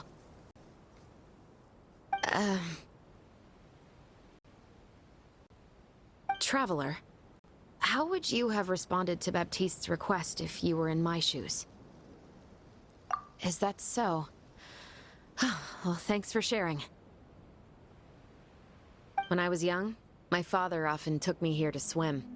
We'd come rain or shine, even when it was freezing cold.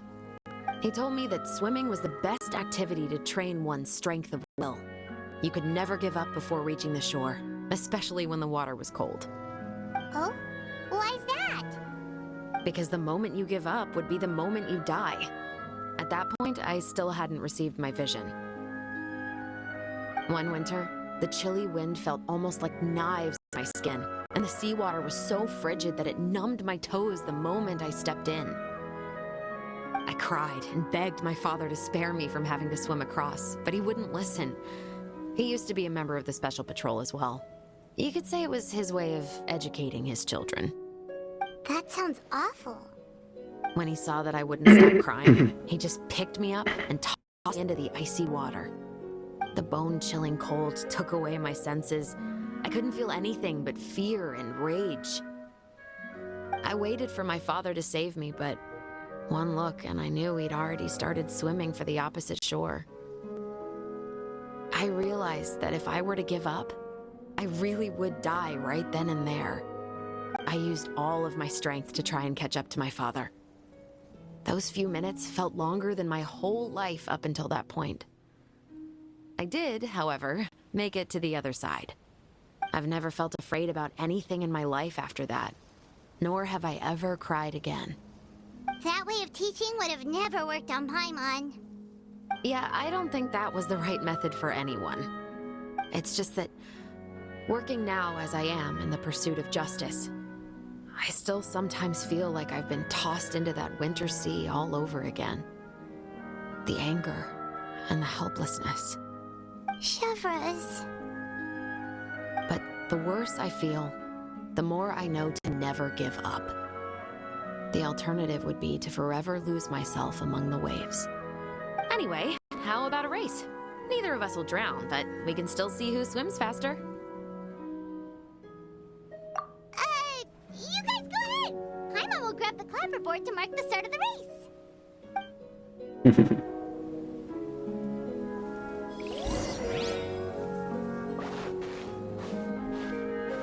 Ay, siempre sí. A ver.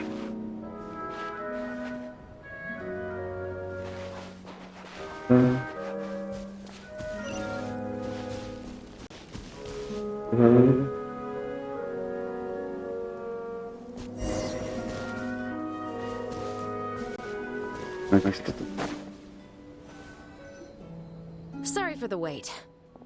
Oh, we weren't waiting long at all. Is there something else you wanted to tell us? No, I don't have anything new to share. I just felt that... Traveler. How is that so? Well, thanks for sharing. When I was young, my father, he told me that swim... Oh? Why is that? Because the moment one winter, I cried and begged my father to spare me. That sounds... When he saw that I wouldn't... The bone chilling. I waited for my father to... I used all... I never felt afraid about any... That way of teaching? Yeah, I don't think that was the right method. It's just that... Working now as I am in the pursuit of justice. Chevra. But the worse I feel... Anyway, how about a race? You can...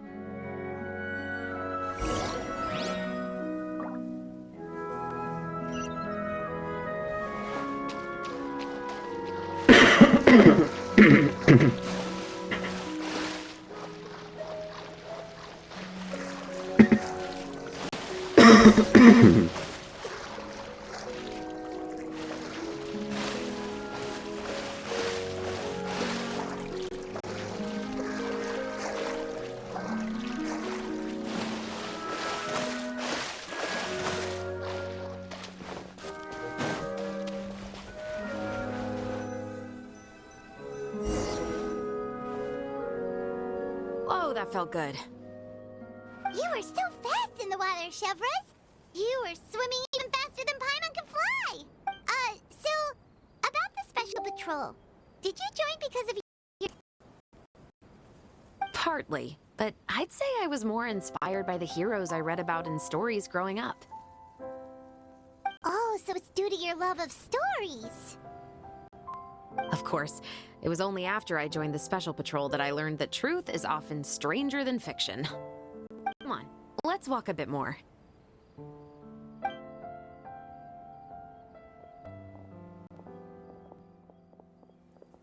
To be honest, I do sometimes question whether the decisions I make are the right ones. But I know that no matter what, I must keep swimming. Because the only thing I've got my eyes on is the shore in the distance.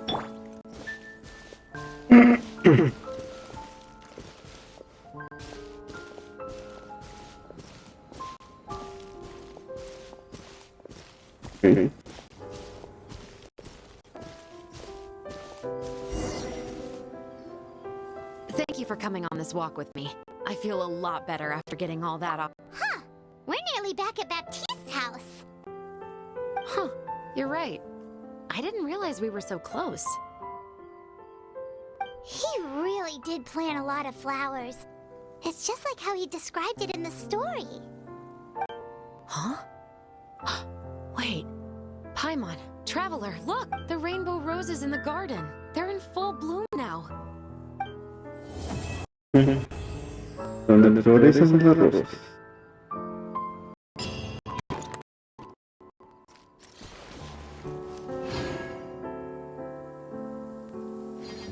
It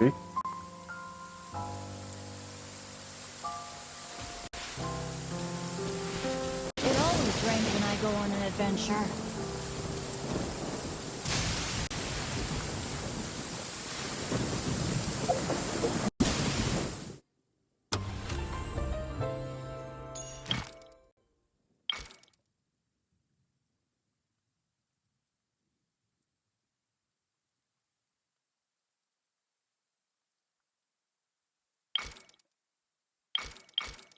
Y me falta todavía. Me falta.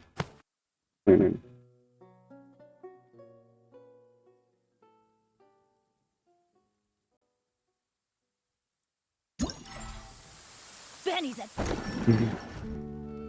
Entonces decíamos que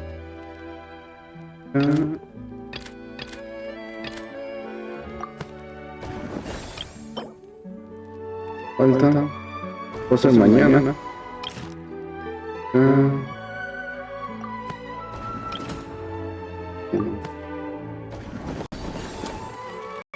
Bueno, gente, al parecer continuará la historia mañana, así que vamos a dejarlo por aquí. Bye bye.